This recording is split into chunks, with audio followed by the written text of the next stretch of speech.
the day, first of all. Well, let's just let the listeners know we have struggled with the YouTube stream, but we are live on YouTube, which does lead to us being live on WBNA TV. We got to do it. We do have a new. I believe the audio is okay. I think it's just the video stream. Yeah, it's an FPS issue because it doesn't drop any like service frames and like the bit rate doesn't go down, so it's not like the stream is lagging. I think it's just the computer is just getting overloaded, and it's literally not processing the camera. Exactly, because if I go to the break screen, it usually sits at like 30 FPS. So I will double check just to make sure, but I do believe the audio is okay. Well, that's all that matters. If they can hear us, they don't need to see us. You're a pretty handsome guy yourself. I don't know about me. I'm pretty out of shape these days lately. I'm also look crazy when I'm talking so much. I can get to rambling, and I start using my hands too much as well. The cameras don't even need to be used all that much. We just need the audio. But we are on YouTube. We are on WBNA as well. If you have any comments on the YouTube stream, go ahead and send them in. We'll get right to them. Matt will be viewing the YouTube stream as those comments come in. But, Matt, I want to continue on with what we were talking about from last night. We do have some things that we want to get into. We did give some picks out. Did we give picks out? I know I gave mine out. I can't remember what yours was if you gave one out. I'm already forgetting if I was also doing something as we were giving them out. So it's on me if you gave it out. I didn't really hear it. I don't know if we even gave them out. I think we started chatting about because I gave out Pascal Siakam 23+. You did, and I don't think I gave one out. Well, we'll get to my big expert bet here in just a second, but I want to continue chatting about what we saw last night. You did kind of discuss and mention in the Running with Roman show. You were here on the St. X side of things, covering for the broadcast, making sure they were up and running smoothly. John Spears, Tony Burke, watching that one on the call. And you described that basically Pierre Rondo Jr. was doing it all out there. 17 points, 8 assists, getting the victory over St. X, a team that is projected to be the best in the state and go very far in the state tournament. That's ridiculous that an 8th grader is doing that. I do think that, with the David Levitch being his coach, you're kind of setting yourself up for at least the opportunity, right, Matt? Yeah, for sure. I mean, He is exceeding all expectations. Yes, that's an NBA, that's an NBA All-Star son. He's going to be good. We expect him to be good, especially at the high school level. But he's doing it against the number one team in the state in their own home gym. So, I mean, it's like I know T.J. Walker, for example, tweeted out his clips just a little bit ago. So if anybody follows T.J. Walker, you can go and look at there. It's like a 2.5-minute highlight clip of just Pierre Rondo. The kid's good. He's great. I watched the clip. There was some Frankie Vision posted one. He gets to the lane, gets by his man, knows where the open man is pretty much at all times, with something similar to Rajon Rondo's game himself. But what I noticed was he's out there guarding high schoolers. Yes, he's picking dudes up at half court. Chief Cameron's not the biggest guy, but Chief Cameron's super fast, and for his size, he's very strong. You wouldn't think that an 8th grader would be able to combat a lot of what Chief Cameron was doing out there. And then when he got switched on the other guards, he held his own, had a couple possessions against some bigger guys, held his own as well. So the fact that he's already that size at 5'11", he's not like abnormally skinny at all or anything like that for an 8th grader. He's obviously not big. You wouldn't expect him to be. But for a 5'11" kid, he's at 13, 14 years old. He's kind of right where you'd want him to be. And he's excelling on the floor, which I think is super cool. Were you about to add something else there, Matt? No, I saw something that the texter sent in, and I was kind of on Twitter trying to confirm this. Yeah, we're okay. Let's get into the Game Day Men's text line just because we didn't complete the reading of the last text that we got before the Running with Roman show ended. It did say, but I'm sure you're happy about Luke Lux getting his first ACC win. It only took him 6 league games to accomplish it. Luke Lux getting a big win over Miami last night on the road, a game they won 65-63. FSU is sitting at 8-11 on the season, but they haven't had good success so far early in their ACC play. With that being said, though, they've started it with North Carolina on the road. You lost that one. Then you had Duke right after that. You don't really expect them to beat that team, and they still held them very, very close. That tied at halftime in that one, lost the second half by just what was 6 points. So, they were right there. They had the chance, or 4 points, I'm sorry. And they didn't get the job done, but they still played good basketball in that one. Then they got handled on their home floor by NC State, a game that you really still don't expect them to win with what we know from those two sides going into this season. Then they had to go up north to Syracuse and play them. The Syracuse team is they play tough. They're not all that good, but they do play hard. They lost that one. Then they lost to Wake Forest, and now we were like, okay, home floor against Wake Forest. Wake Forest probably better than you guys, but this is a chance to kind of get right, and they allowed a game winner. I say get right because of what it looked like in the game, right? You're up in that one, and Wake Forest, 6.8 seconds left. Nate Calmes, he's, I think done it a couple times this season already, was able to get to his spot, and they were able to win that game. But they got the job done against Miami on the road. Very big victory for Florida State, just for the sake of their season, to prove that they can do it now. They've actually felt the taste of an ACC win, and they've also got the win against a team that is potential to be a really good team, a potential tournament-esque type of team in Miami. Maybe not, but we'll have to see, but they've showcased it this season that they're definitely going to be better than what people thought. Florida will have SMU in their next game this coming Saturday. I will be excited to see what happens in that one, just because they're on the road again. SMU's good. We've got to see them here soon as well. Florida State coming off of a victory. What if they were to string another road victory right there before they have to see the two California sides on their home floor? Tough for the traveling side in those fixtures, no matter who it is. Cal and Stanford haven't had the best success on the road. And then no one in the SEC has had the best success out there having to face them when they just see them both at the same time. So this will be a great little series of games for Florida State to see how good they can actually be. I don't think they're last place in ACC bad. That's what I've said. I'll go ahead and stand on that. I don't think they are going to be the worst team in the ACC. I think it'll be by a margin, if I'm being honest. I think they can really, make the ACC tournament. That's what I'm saying here. That's what we're shooting for. But Matt, we didn't get into that text, so I did want to fully read it. According to Trilly, Michael is back Saturday, and they have a screenshot here. Expecting him back Saturday. Trilly Donovan has said sources expecting him back Saturday from what is one of those, private Discord types of message groups here. 6 flame emojis on that right now. I mean, I'm not going to assume that this texter would be making this up or anything like that. We did see some leaked footage of Michael practicing. We did. Let's get into this. Since Michael's been brought up, we'll have a discussion just about Michael returning and when we can really expect that, or what to expect when we see that, later on in the show. But, Matt, you saw a video earlier today. You sent this to me. Get into it. So the whole point of it is just, it says POV, you're trolling on your rep off in practice. So a lot of people were judging this because it's a bunch of clips of Michael, like, jumping around, like, being goofy at practice, and people were saying, well, is he even practicing? What is he doing in this? And then it was a bunch of people in the comments defending. The caption is literally him goofing off on his reps. He's not in the game in practice. But the whole point of the video is that the dude is in practice. So when Michael came out and said, I will be practicing this week, he's not lying. He is practicing. Do I like the video? No, I'd like to see this dude dunking on somebody in the video or hitting a step back J in somebody's face. Yeah, he might have more off reps than most, and that's why he's getting the chance to troll or even have that level of, I'm not going to say not being locked in, but being that relaxed, right? But there are also other people in the video, like, having fun, too, so it's not just Michael. We think this video is definitely from right now? I looked it up. I don't know, but I do know that I think they try to practice in the Yum Center as much as they can. I think Jack Grossman, retweeted it. The video earlier was one of the reasons that I saw it. So maybe some are to believe that this is of right now. I feel like it's got that weird amount of traction on social media where it's almost like a Centel tweet where it's like, okay, there's not a billion people talking about it, so I don't know if it's credible or not. You know what I mean? Yeah, like this might just be from October. Exactly, but there is enough people talking about it that's like, I really don't know what to think.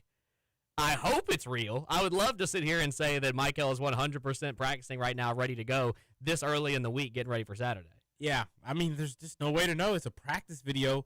Kanai Roos does look like he is in street clothes in this video. About halfway through it, Matt, you will see a player in I did not see that. Like a black sweatshirt and black sweatpants that don't have a logo on them, it looks like. And he's dribbling off to the side. I say the side, like the side in the corner of half court. He's on the floor fully, but he's not a part of a drill. If you look through that seems to be Kanai Roos. Tall, right skin complexion, seems to be the right haircut. It's a very blurry video overall. so you can't really make out anyone. Yeah, unless it's like super cropped distinct. into a cropped video into a cropped video. Like if I didn't have one thing I can also see is Frank Anselm eBay seems to be a part of the drill, one of the drills that they're running, so it's not him. When Kanai doesn't have the hair in, and from that kind of angle and from that far away, it could look like it was Frank Anselm eBay potentially, but it looks like Frank Anselm eBay has a penny on and he's part of the drill that they're running. So I believe that's Kanai Roos. That kind of makes you wonder how, like, it's maybe not yesterday, but maybe in the last couple of days, or if it is yesterday or today even, then we hope Kanai Roos is practicing, because if Kanai Roos is in street clothes at practice from an illness, that is a bad sign. But the thing that I will say, the one positive of that is he's around the team. True. We didn't not the flu or something. He wasn't even on the bench for the past couple games. But then wouldn't you think he'd still be like in practice clothes on an exercise bike, just trying to like have that one full day to get back fitness something or something like that? Yes, I would say that as well. But like I said, I can't confirm that it's Kanai. It does look like him now that I'm looking back at it. I saw a couple of comments as well saying, is that Kanai Roos also not practicing? The also part of it's just because of the sake of a joke that in the video, Michael Brown's not actually playing basketball at all. It's literally him top of the key or at half court waiting for what is his turn in the next rep. He's fully suited to go. He's got a jersey on. He's got basketball shoes on. But he's dancing, doing stuff, making movements in between reps where he's not one of the five on the floor. So that's kind of the sake of the video. The importance is it's kind of like if this is real and it's accurate from the time frame of it being like the last day or so, or today or yesterday or in the day of this week, then it means he really is at practice, which is a good sign. There's just no way to confirm, unfortunately, when this video was actually that's made. The thing is, because like it's this compared to the texter sending in the Trilly Donovan Discord message. I'm like, okay, like I'm not in whatever Discord that is, so I'm not going to sit here on the radio and say I know for a fact that's actually Trilly Donovan. There's a lot to this that I don't know if it's fully 100% real or not. You know what I'm saying? Yeah, it's like we can't even fully believe that this is Trilly Donovan saying this. That's a good point there, Matt. But I think that he will be in practice. If he wouldn't tweet it, I don't believe, and Pat Kelsey wouldn't confirm it in an interview or at the media day if it wasn't something that was accurate. So we just have to hope that practice is going well at this point. Maybe we can get a practice report or some type of a clip. You wouldn't be surprised if U of L dropped some sort of a clip of Michael just to kind of confirm some things. Don't we get an injury report tonight? Is it? I thought it was Wednesday. Right? We do get the first one on Wednesdays, don't we? I think we do. And then the second one Thursday. Then we get a Friday night and Saturday morning? Or no, we don't get that many. How many do we get? I think we get 3. I think we get one the day before, and then we get a final one before the game, right? Or is it the night before the game we get the final one? The night before the game, we get the final one. Like the emails comes out, but the same texter sends in 110%. It's Trilly. I'll send the full screenshot. He says, "Please note, bleep happens and things change, but Saturday is the plan." That's a good sign. That's a good true. sign. If this is the case, that's a great sign. That's what we want. That's what we need. Things change like it says in that message. You never know. This goes when back. It's a back injury. You truly never know. I kind of want to just make sure I'm not going to get my hopes up until I see him in the starting lineup. The thing about a back injury is if this video is real and it's from practice today or maybe yesterday or sometime this week, the stuff. I mean, if he's dancing around, the back must not be hurting him anymore. You know what I mean? Like, yeah, back injuries literally. I mean, for anybody out there. I know Roman and our boss Trey heard me crack my back before I walked into the studio. If you have back problems, that hinders your life immensely. It's not fun. So especially back spasms, that's like you have no way of really fixing it or controlling it. Yeah, you just gotta sit it out. You just gotta wait it out, wait for it to calm down, and wait for it to stop flaring up. Induced it, then you never know. But these are good signs. If Trilly Donovan's hearing this, then that means somebody is saying good things about practice if this is the case. So this leads me to a question. We spoke on it a little bit yesterday. What's up? If this is 100% true and Michael is coming back on Saturday, do you want him full go? Or do you want this kind of a minutes restriction to ease him into the game and then we're ready for full go against Duke? I mean, I want him full go because with what we've seen, with how many games he missed, I feel like we're kind of led to believe they were waiting till he was 100% ready to go, which means you've got a full week of practice. There wasn't a game. There wasn't a game yesterday, right? There's all week to run and sprint. I think that's all you need at his level, at his age, to get back to like getting your lungs and your legs underneath you. If you somehow lost that in that time frame, if he's not 100% in some way, shape, or form, and they're still playing him, then it needs to be a kind of thing where, like, make sure he's on the floor at the end of the game, and don't make it worse, right? You don't want to have someone having back issues. I think that was kind of what went into Michael Porter Jr.'s thing, was that they didn't know exactly what it was, and he tried to play, and he made it worse. And that's scary, right? So you don't want to lose him for the entire season. Prevent that at all costs. Basically is what I'm saying. Play him as much as you can, but at the same time preventing that at all costs. So I think that's fair, right? I think that's entirely fair, because for me, I'm right there with you. He's trying to go to the NBA. I want him full back. If he can play fully on Virginia Tech and he can put up 30 minutes, I want him playing 30 minutes if that's what he feels comfortable in. We've seen that we are succumbed to the rules of his camp, and that just like not just Michael, but like throughout the entirety of the freshman class of college basketball, Darren Peterson being the biggest one in this front. If his camp says we want him full go, which I know you and Mike have talked about multiple times, that's the best situation for him, because if he wants to rise his draft stock anymore, if he wants to get back to where he was projected at the beginning of the season, he needs to play and needs to show that he is one of the tier freshmen in the country. I want him full go. But if I'm also on the fence here, if there is any doubt, if there is any question of re-injury, of he's not 100% ready, I'd rather wait till Duke, get him a few minutes here and there, get his feet wet, let him get warmed up, but save him for Duke. That's what's most important. I don't want him getting hurt in this game. But if it's possible, I want him full go. Sending in some more messages here now. Sources will be expecting him back. Nice, get him in the game before Duke. Looks like they saw Pat Kelsey, or I thought that was maybe an old video. That's an old video. Yeah, that was from like when he first got hired. That's what I thought. Just showing you the screenshots. #1 radio show in Louisville. Thank you guys for everything you do. We really appreciate this. Yes, this is an Indiana texter here. Still showing what they've got, what they've been able to see. We really appreciate that. Obviously, I haven't done, like, this has been a weird situation where I've got a few people I can ask about things, Matt. I don't like to pry, right? I don't like to be the guy that also, hey, Roman's only hitting me up to ask for information. I wait if I'm in person for somebody to see somebody, and then that topic maybe arises on its own. I don't like to really pry and try to get information from people, because, one, you never know who has accurate information truly. Yeah. And I just don't want to be known as the guy that does that. If it falls in my lap or comes my way, or me and Mike have the chance to talk about things, then that's cool. But it's also one of those things I where have no knowledge of this situation, so it's also one of those things where if like just like you, like we both have people we can ask about these questions and stuff like that. But when you're asking them, it obviously hasn't come out yet.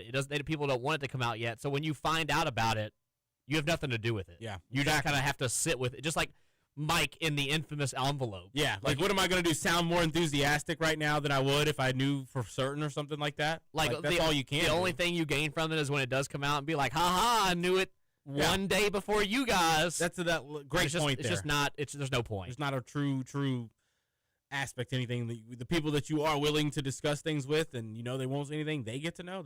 I don't have very many people like that anyway. I don't have any really at all. So it's just not worth it. But I hope this is true. I hope these are all the things that are going to be unfolding for us. We really appreciate you texting in, sending in what you know and what you've got. Stalwart texted in, Matt. We don't have very long before we get out of here today in this first segment on the Mike Rutherford Show, presented by United Mechanical and Nexus Plus in the Louisville College of Business Studios. Stalwart says on the Game Day Men's Health text line, BC might be the bottom team in the ACC come March. I think they will. Yeah, I think might be is you being generous, Stalwart. It is. I think they definitely will be the last team. I don't know, like, if I have a truly good pick for who I would have, like, above them. Georgia Tech, maybe. They're pretty bad, too. They lost a lot. Are they that bad, though?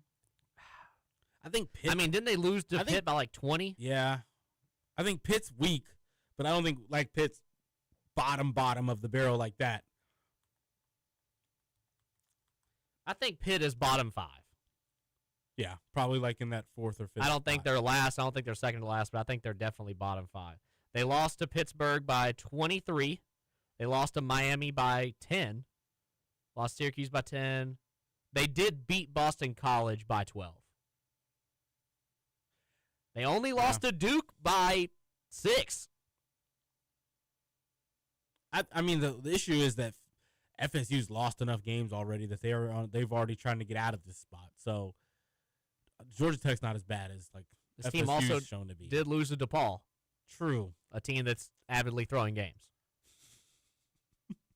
It'll be interesting to see how the bottom feeders stack up with the ACC. I think FSU is going to start winning more games, especially against the bad teams. I don't think there's going to be more game-winning situations like what we saw with Wake Forest on their home floor. But you never know. Texter says here, hey, last question. Nicolas Avdalas is a problem. What's the reaction when Isaac McNeely is guarding him? That's a great question. Avdalas is a problem. Have you seen him play yet, Matt? I like little bits. I haven't sat down and watched a lot of Virginia Tech this year. He's a 6'9" guard who plays like Luka. They've got like smaller guards in the lineup that will be going in, and playing in this game, but he commands the basketball for one, and he can kind of guard anybody we have out on the perimeter, if I'm being honest. Getting Michael would be nice because Avdalas doesn't have the first step at all to stay with a Michael Brown. It's tough. It's tough. I think you've got to just get him in screening actions. He's not the most agile. He's long. He does slide his feet, but he's not good at getting around screens. I think you've got to keep him in actions and try to get him switched onto bigs if you can, and try to work with some of the smaller guards that they've got. But the ball stays in his hands. Like he's going to have the leading assist. He's going to be the leading assist guy for them on the night. But they've got like another kid, Bedford. He's a senior guard, 6'4". He plays, and they've got another kid who's 5'11" who will play in this game. Avdalas is still the kind of the point guard. It's like these guys get to be scorers when they come into the game and get their shots up and don't really have to worry about passing the ball all that much. But there's there's a 5'11" guy out there. There's a 6'4" guy out there. Bedford and Hammond. They don't go very, very, very deep on their bench. They have, but they don't consistently. So it'll be interesting to see. We want to get Avdalas on like Javon Hadley and kind of keep him out of those situations if we can, because he will kind of swallow guards up if they try to attack him to the basket. But maybe you get him in foul trouble. The reaction when Isaac McNeely is guarding, though, is tough because he can contest those threes. This is going to wrap us up here in the first segment of the Mike Rutherford Show, presented by Nexus Plus and United Mechanical right here in the Louisville College of Business Studios. Stay tuned. We'll be right back after this. Matt Childress and Roman Kelly.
Louisville College of Business Studios. Roman Kelly, Matt Childress taking you down till 5:30 here, per usual, on the Big X.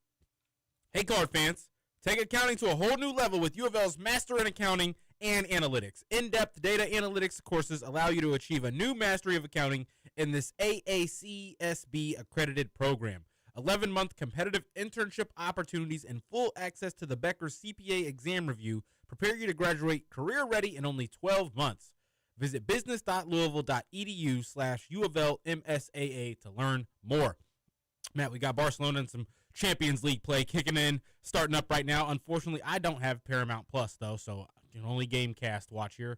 I see that there's a Paramount Plus account on this TV, but I don't, or an app here, but I don't know if there's a login or not. It would probably be best if I don't. I think it's mine.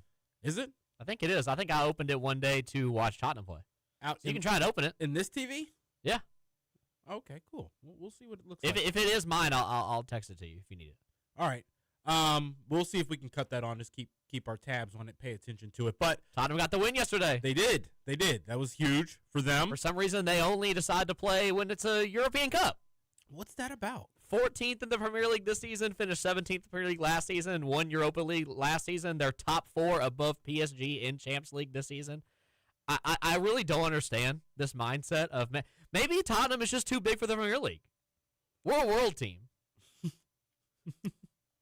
I think that's a good point. I think they do have.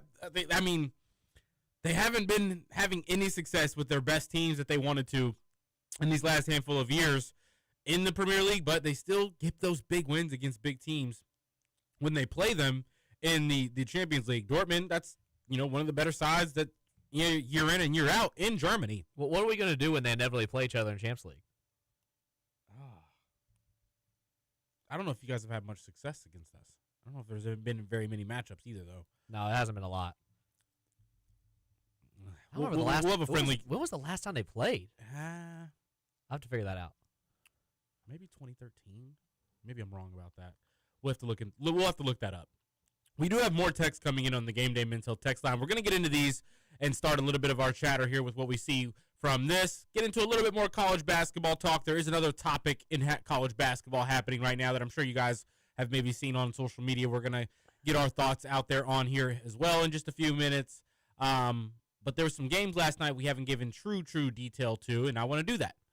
But first, Stalwart texted back in again, Matt. He said, Roman, the Big Ten team you think is a fraud narrowly lost on the road last night. I know they did. We've got this written down here.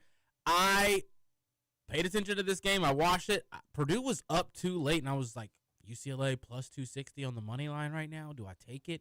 I was thinking, no, surely they don't. I know they were up 6, and they kind of lost all their momentum, and I'm like, surely they don't hand this away like this, right? And they did.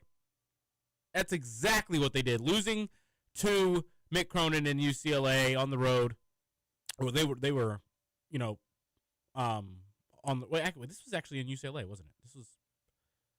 It was in UCLA. Yeah. This is UCLA, but it was after short rest, and he was very, very unhappy about this. We got into this on the Running with Roman show. Mick Cronin complaining about having to travel back to LA and then play the contending team,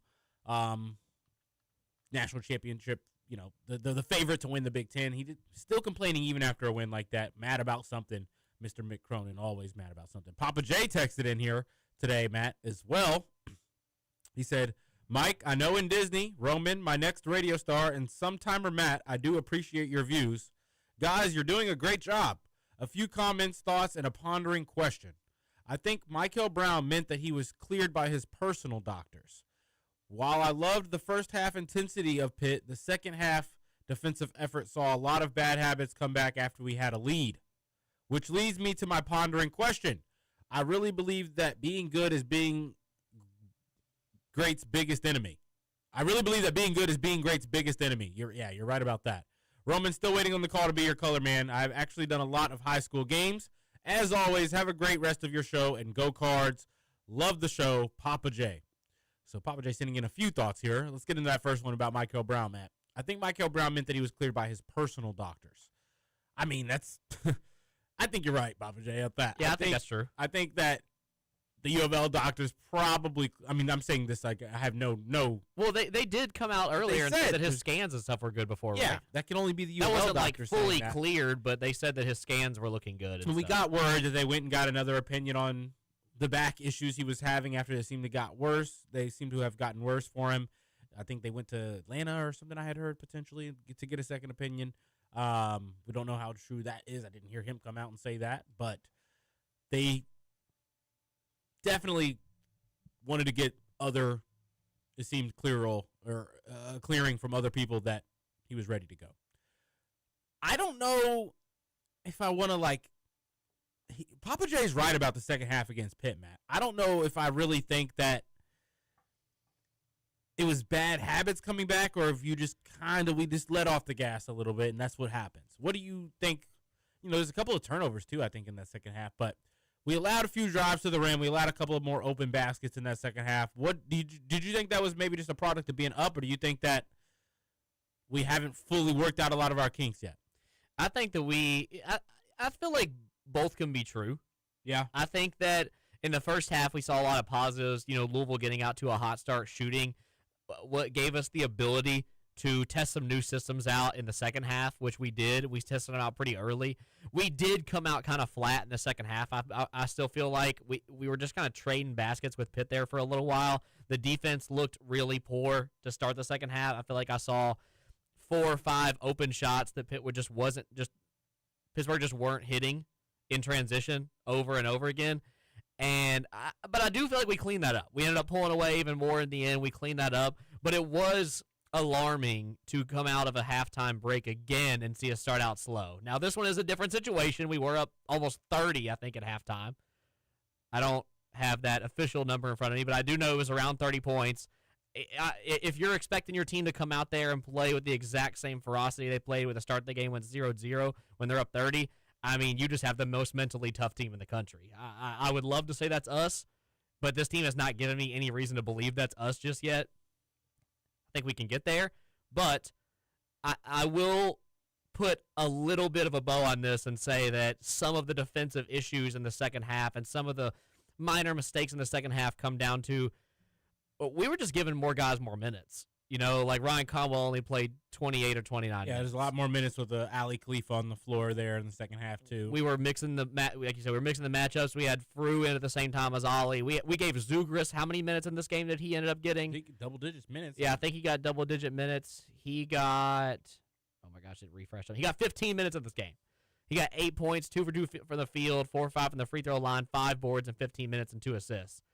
It's a pretty good night for Zoo. Less, more guys out there who don't play as regularly in the lineup in that second half and that rotation. You got Kobe Rogers almost breaking 20, which we haven't seen. I feel like in some time. So, and I'm not going to say that our bench is so bad that's why we're getting these buckets, but it is a new system. These guys are coming in who haven't played as many minutes as they did in this game. You're going to have some mishaps here and there, whether it be communication, whether it be chemistry, whether it be some guys understand the offense and defense more than other guys. I also think that, we've got to acknowledge Kanai not being out there. This would have been a big Kanai game. True. Defensively, he would have been all over the place with the way that, I'm not going to say sloppy offense that Pitt plays, but it's kind of just passing around, see what they can see if they can find an opening, allowing the roaming or helping defender who does have that kind of length to kind of make things tougher for the offensive side like Pitt. We didn't have that in Kanai out there to add that to our defensive presence in this game. We defended well still for the most part, but we still didn't have our best defender. And that's hard. It's tough. It makes things tougher. When you get off to a lead, though, you don't have your point guard. You're going to have a few uglier possessions even with the lead that just lead to a jump shot. Those lead to a few longer run-outs and breakouts for the other team that ultimately make us not have it viewed. The viewing should not be as pretty as it should. But this was a game where we've said it multiple times now that I was just nitpicking everything. We won by 41 points in this game, and I felt like we could have won it by 70. But I'm also asking us to play genuinely perfectly every single possession, making sure we lock down everybody on defense. We never make a bad switch. We never slow on help. It's upsetting that that's where we're at right now as a fan base because we've seen the floor of this team, I feel like, and we still haven't seen the ceiling yet because Michael has been out. And it's one of those where okay, you get a game like this where you blow out a Power 4 opponent, but why didn't you do this? Does that make sense? Yeah. It's one of those where I kind of hate looking at it like that. Even though there were pieces in this game defensively, I think that we do need to break down and adjust and improve on. It sucks that I'm at a point where I'm watching a 41-point blowout wire to wire where Pitt was literally never in it for even a second in this game, where they were at single digits at the 10-minute mark. And I'm sitting here nitpicking. Ollie doesn't shut down the baseline fast enough for their guard to get to the block and is able to get an easy layup one time. You know, this team needs to lock it down. They do. They've got to be better. There's still no question on that. And you don't really even get that opportunity to like get that true test, I don't think, against a team like Pitt, which may be crazy to say, but you win by 41, a team we know has its struggles. We want to see what that looks like against a team like Virginia Tech that has that pulse, that is still beatable.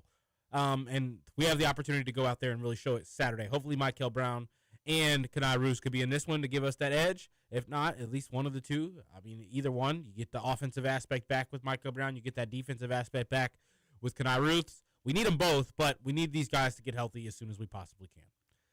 Another text came in. This one's about Michael as well. Says, if Michael is not playing by Saturday, then I may just lose hope of him coming back. You lose hope if he's not out there Saturday, Matt? No. Yeah, me neither. I think that he's a 99% chance to come back. Now, I'm not saying on Saturday, but in general, I think that with everything that he's put out to the world, to us as fans, if he just doesn't come back, that's one of those that, like, your PR team can't save you, man. You know, that's one that other teams are going to look at, NBA teams are going to look at.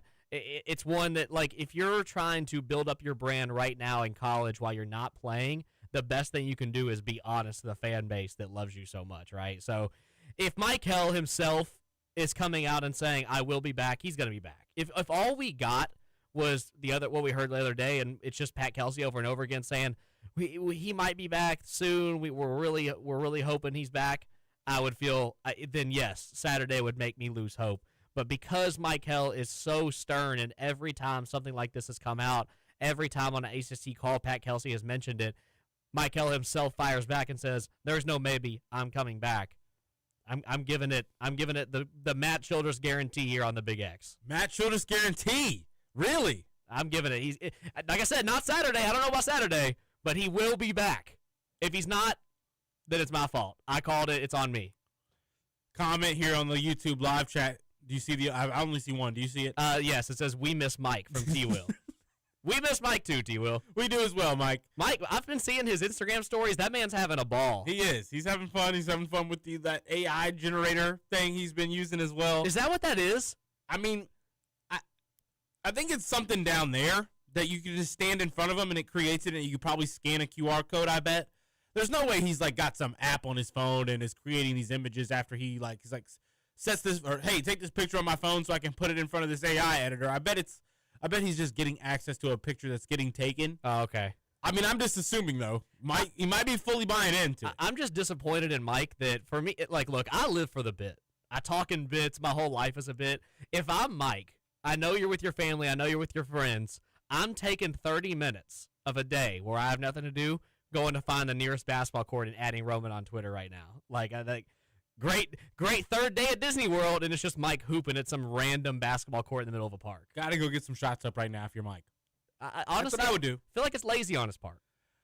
It's right there. It's low-hanging fruit. Go for it, Mike. Got another question coming in. Ooh, I like this. I love this. Matt, I think you like these kinds of things too. We're going to get into a couple of other things here right after this, but Texter says on the Game Day Men's Health text line, next season, would you rather bring in a lottery pick position player or go get a proven starter out of the portal, maybe a 3-star player to back up in case of emergency? So the question, I'm going to ask you the same question, Matt, but I want you to answer for the sake of point guard only. Just point guard. So I kind of look at this question in two levels, in the sense of, yes, you're choosing the portal player that's proven over the lottery pick that's a freshman, but you're also, in this choice, getting 2 for 1. So instead of getting the lottery pick player who probably costs a lot of money, you're getting a proven starter and a good back and a backup you can develop. I'm really on the line with this one, because there is a piece to getting that lottery pick freshman, that lottery pick kid that's coming in. I mean, we're seeing it this year. I know this year is completely flubbed in terms of the freshman class just being the best we've ever seen. That I mean, what was it? 7 of the I think almost the entire top 10 of the lottery system right now, and the mock drafts are all freshmen.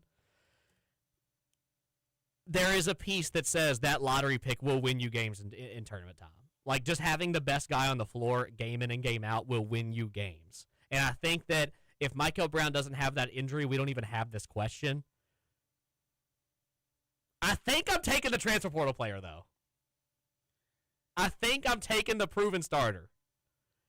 Because I feel like we're in an era of basketball, especially at the college level, that experience means everything. You know, that's just the history of college basketball. You could say, you know, guards win in March. Those statements are true as well. But those proven guys who have been to the big dance before, who have played in those hefty environments in college, it's just different. You know, when you got the freshmen coming in, there is a lot of growing pains. When you have the lottery pick, you do have the talent, but you got to go through things. We're going with Michael Brown now, where it's like, you know, there's maturity aspects in basketball where he's got to grow into the game. He's got to understand the game's faster now than he's ever played. And then you have the aspect of this guy's definitely going to the draft. He's got to keep that in mind. You know, we got to sit here and think that, you know, not 100% of his focus is on this basketball team. There is a little bit porch towards going to the draft. Whereas if you get a guy, I'm going to use the transfer portal as an example, Ryan Conwell. Ryan Conwell's a guy who's played his whole career in college so far. This is his final year. He came here to ball out. He came here to go make the tournament. He came here to make a big run. Who was built around, you know, guys like Javon Hadley, Michael Brown. You know, he really bought into the system. I think I'm taking the Ryan Conwell.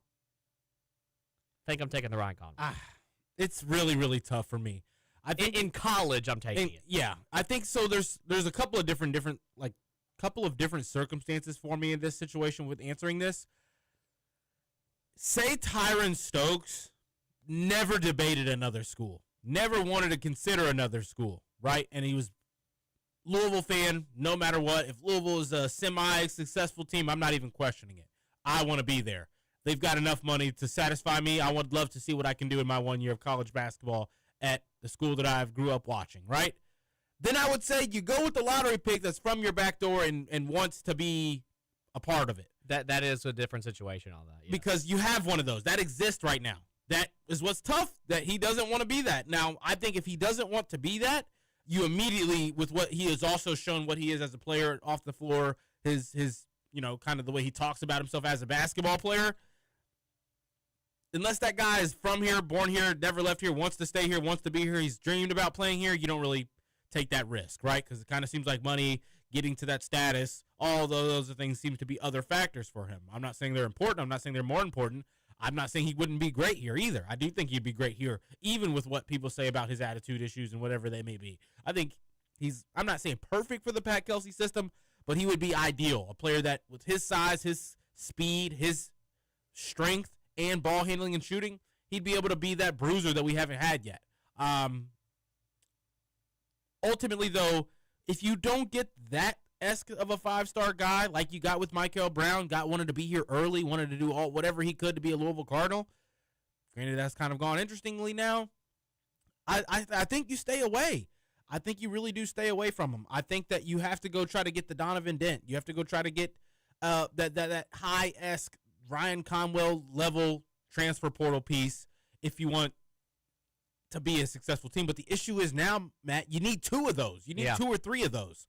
And I think that it's with what we're seeing from what freshmen can be, what freshmen can do, I want you to go get 2 of the best transfer portal pieces and go get you that 3-star kind of a player to back them up. Like the 3-star freshman that's bottom of the top 100 that might even be considering not going to the NBA immediately because they know that they can make more money.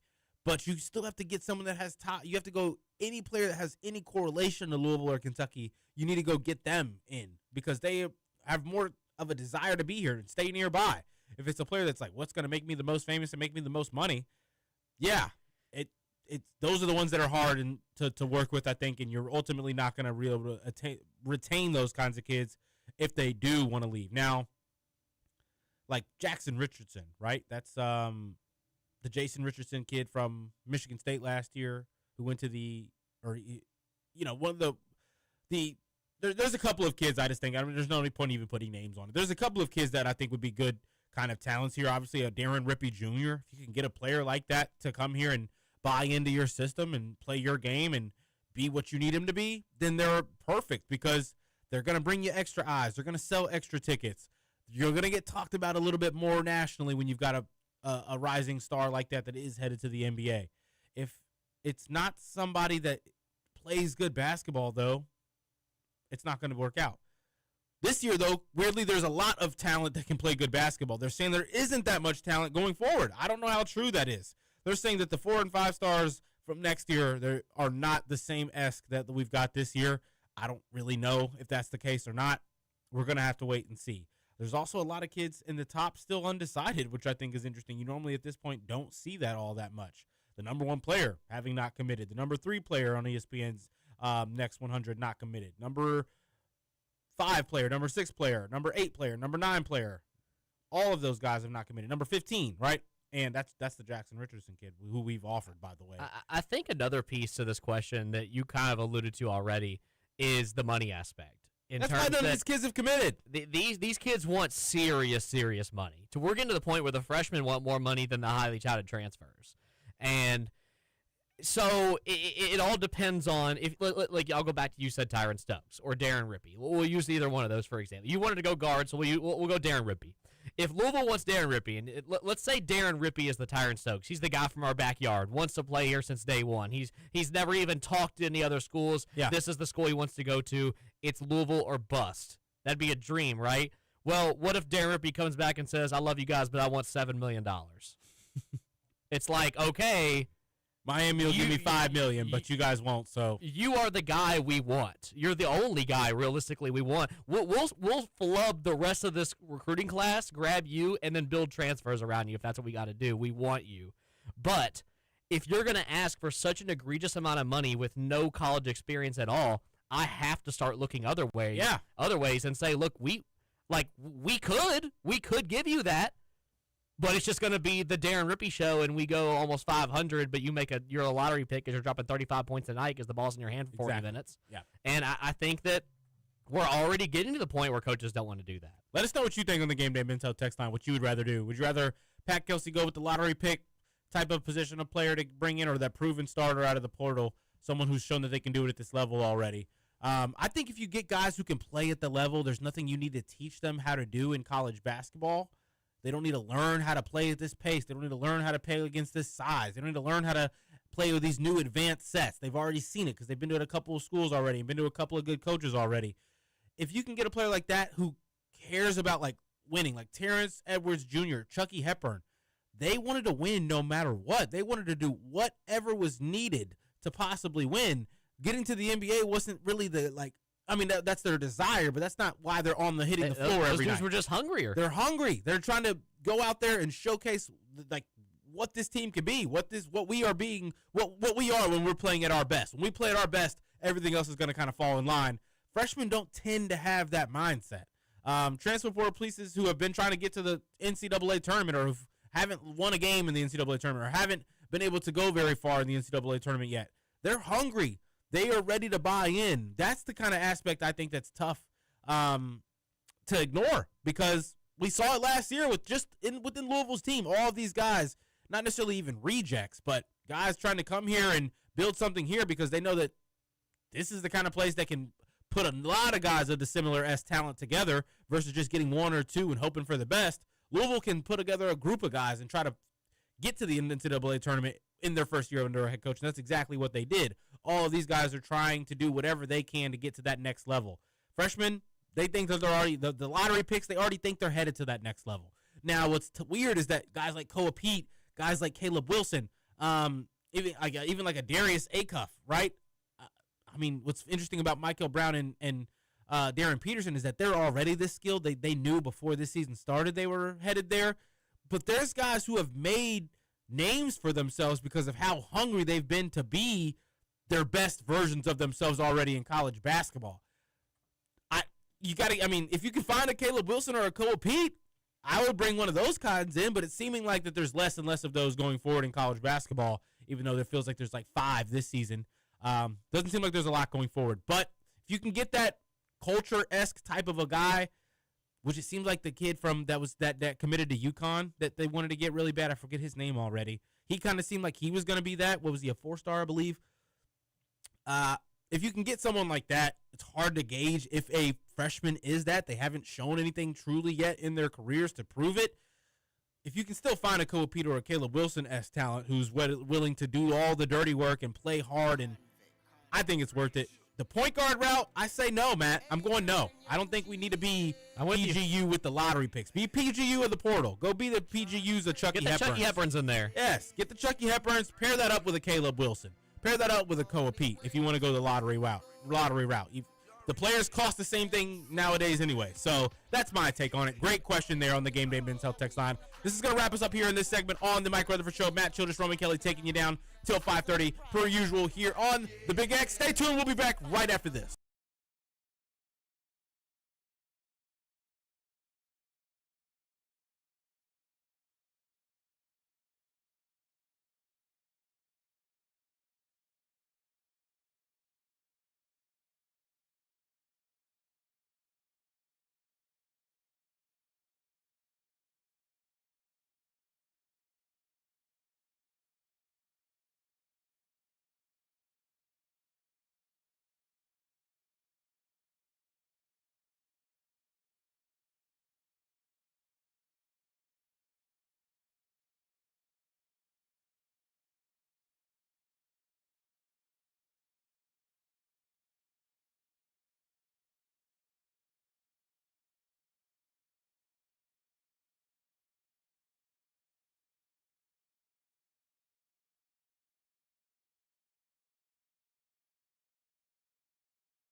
Louisville College of Business Studios. Roman Kelly and Matt Childress here, taking you up till 5:30 per usual. As the Mike Rutherford Show typically rolls, we've gotten into the Game Day Men's Health text line here a little bit. Appreciate you guys sending your thoughts in. We do have a couple more coming in we're going to get to here in just a few. We're going to continue on chatting about a little bit of college basketball because, Matt, there was some news that released today. I'm going to pull this up so I can read this here officially because I wrote it down, but I don't think I wrote it down correctly. I sent this to you, and one of the interesting things about this is because it's seeming like there's a court situation involved here. from On3, Charles Bideko has been granted a temporary restraining order and is immediately eligible to participate for Alabama basketball. Bideko is a professional player for the Motor City Cruise of the NBA G League. That's where he played, Matt. Yeah. He was at Alabama. What? I don't even know what's going on now at this point with these kinds of situations. I get we've, seen jokes and whatnot. We've obviously been in on a player like this, London Johnson, who has signed and been at Louisville. Bideko trying to go back to the school where he was at? What is the restraining order aspect too, Matt? Explain that to me. So the restraining order aspect, that's the part, that's the law aspect. I have no idea about any of that stuff. But I did see that. So Pete Thamel released the NCAA statement earlier.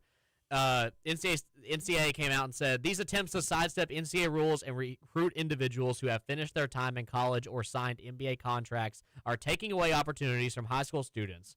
A judge ordering the NCAA let a former NBA player take the court Saturday against actual college student athletes is exactly why Congress must step in and empower college sports to enforce our eligibility rules. So essentially, what I do know about this is that Charles Bediako, I don't know how to pronounce his last name, but the ex-player for Alabama who plays for the Motor City Cruise, sued the NCAA for originally not allowing him to play, brought the law involved. The judge favored in him, gave him eligibility, gave him the restraining order against the NCAA towards him. So basically, as of right now, I know there is a court date for them. I think it's January 27th. This is going to go to full court and be fully settled. But as of right now, he is eligible. I know Nate Oates had a statement on it as well. I'll try and pull that up while we're talking about it.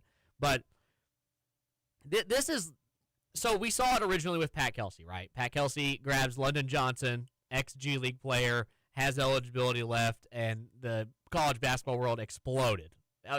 The dude was had a target on his back from across the country, whether it was media outlets, fans of other teams, or genuine coaches coming at him in the media saying this is just ridiculous. It went from that to then you got the guy from Baylor who was genuinely on a G League roster, then gets brought back, who was drafted in the NBA. This guy had been signed to a professional contract for the past 2 seasons, comes back, and is going to be playing right now. He is now eligible to play. They haven't said if he's on roster or not. TJ said this in Kentucky Roll Call, and I agree with him on this. I am going to preface by this is the Wild West. The NCAA has not stepped in or done anything about any of this. So technically nobody's broken any rules. So the NCAA physically has no say in this. They can't step in and do anything. So for anybody out there that's just saying that NCAA needs to come down on these teams and do this, they can't. These players are getting the law involved, and the law is siding with the players. There's nothing NCAA can do.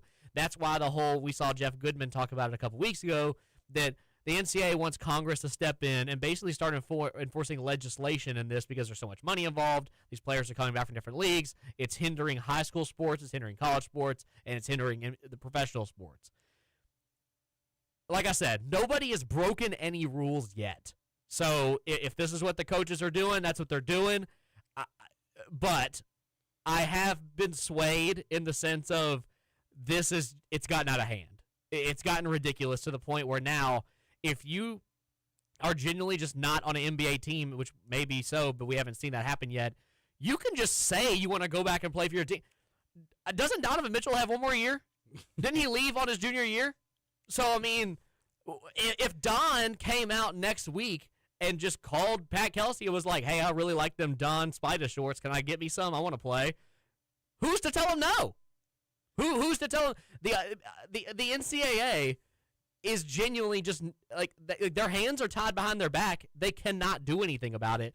So we are just I already said it, we're in the Wild West of college basketball now. The game we love is gone. It's just G League 2 at this point. So I read a couple of articles about this situation, and somebody said that had Bideko had more foresight to see the paradigm shifting changes to compensation for NCAA athletes, he likely would still be on campus playing for their University of Alabama right now.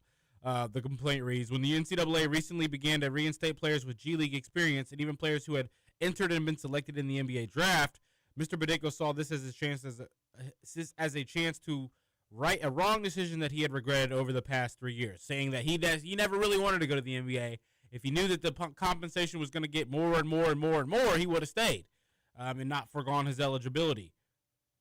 And apparently having not, like, that's my thing. So there are no rules, right? If you get drafted, that should be like a played or not. If you get drafted, I felt like that should be an indicator that you have now been selected to play in a pro league. Whatever happens from there should happen. I mean, the only thing about him is he did go undrafted. And so did London Johnson, yes. I believe, right? Those players. And London Johnson never even played college. The guy for Baylor, I'm blanking on his name right now. He was genuinely drafted in the NBA. Yes. Now, for the London Johnson situations, I kind of understand them because he was kind of led astray thinking that not going to college was his best route to the NBA. Yeah, that was the whole G League Ignite stuff, which is not the case. Those players have like this weird loophole in the sense of, like you said, they were led to believe that was the better option at the moment, and they could get paid and they could develop for the NBA, and then now the G League Ignite doesn't exist, so those players are just like in limbo. And they're allowed to come back to college if they haven't played for an official NBA team. Now, I get it. I get that. Because the Ignite got put into limbo, because they never played in college, I understand that. And they never touched the NBA floor and got the official contract. That, I'm not going to say necessarily seems fair, but I understand where they come from with that. Players who you chose, I'm leaving college basketball to take my talents to the next level above college basketball, and I didn't succeed in doing so. I haven't gotten out of the realm of money that is less than what you can get paid for my talents in college basketball yet. So therefore, I want to go back. That's tough. But you know what?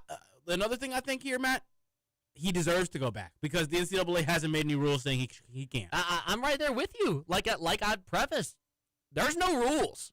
So hate the system, not the player. Yeah. TJ made a great point in Kentucky Roll Call, and he said that if you really want to be mad at somebody, be mad at the athletic directors. Be mad at the presidents of all these universities who are the ones pitching these ideas and the ones who are getting this past legislation. It's not, I mean, the coaches and the teams are benefiting from it. Like, it's the point. That's it. It's the point of when you're in class. I mean, I right? guess the players themselves are too, but I mean, you always want a young athlete to be able to exactly benefit. But it obviously hinders high school athletes and high school recruiting. It's the same principle of if you were in class, in high school, college, middle school, wherever you want to say, if you're in class and your teacher tells you the test is open book, are you going to be the kid that doesn't bring his notes? No. You're going to take the advantage the teacher gave you and allow you to play. Do I agree with it? Do I think it's right? I'm reading the book out loud. I'm reading the book to my teammates if I have to. Do I think it's honest? Do I think it's good? No, of course it's not. But at the same time, right now, there's just nothing the NCAA can do about it. Keep on punishing that lack of rules. Keep on making the NCAA look stupid until they fix it. The statement from NATO I was talking about, I didn't find the exact quote, but I found a paraphrase version of it. It wasn't from a response to this. It was from, I think it was when the G League stuff started happening. So when London Johnson and all that stuff started going on, he basically came out and stated that this is an issue. Like this shouldn't be happening. Like G League players shouldn't be transferring in because of how poorly it reflects the high school sports aspect and high school basketball aspect and the recruiting aspect. And it's the same thing that happened with Kelvin Sampson. Kelvin Sampson came for Pat Kelsey's neck on a press conference, and then the next week was linked to the dude from he was Greece. He was from Greece or whatever, coming in overseas, and we were sitting here pointing fingers at him. Like, weren't you the one who said this shouldn't be happening? Yeah, you're the one, and then now you're double dipping. Let him do it. Keep doing it. Keep looking stupid in NCAA until you fix it, and I'm all for it.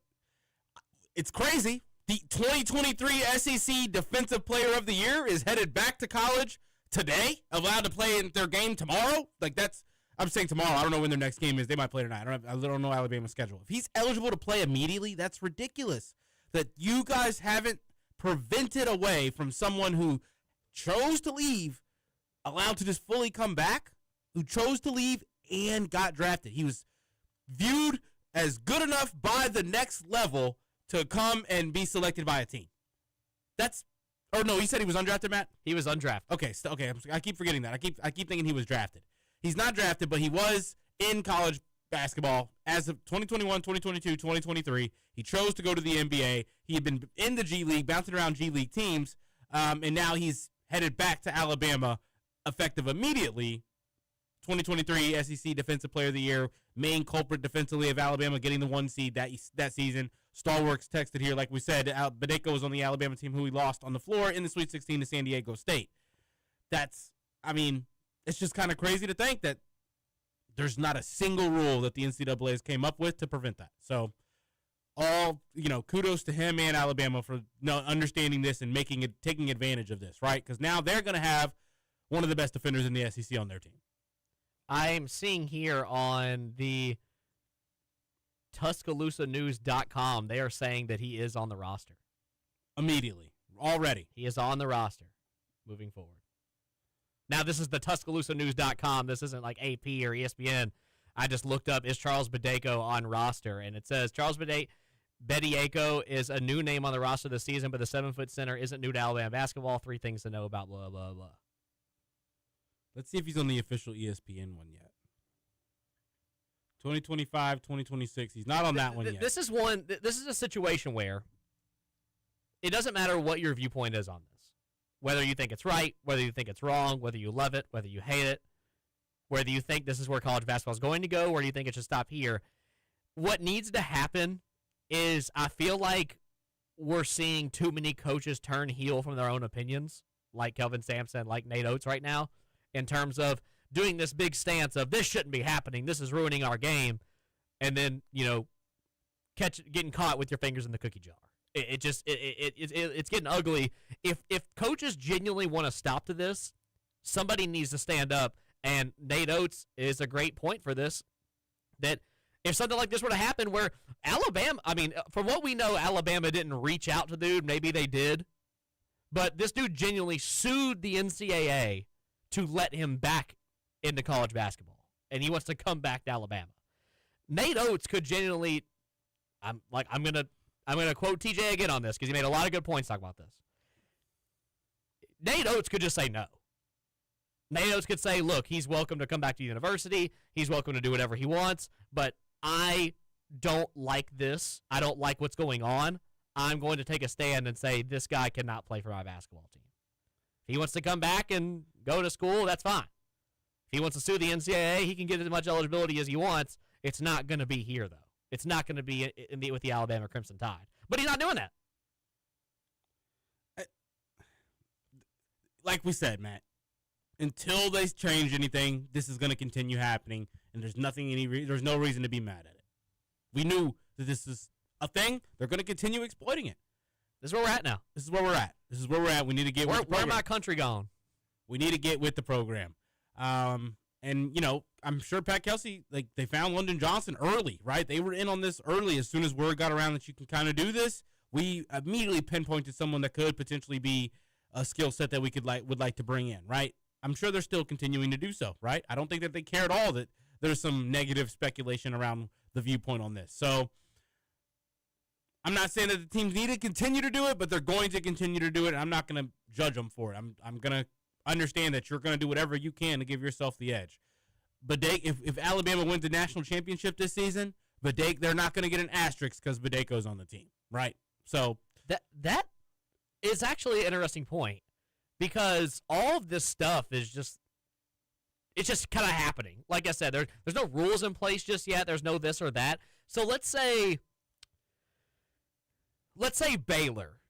Let's say Baylor or Alabama. These are the two teams that we know of right now that have genuine G League players coming in that are going to make an immediate impact on their rosters today. One of them wins the national championship.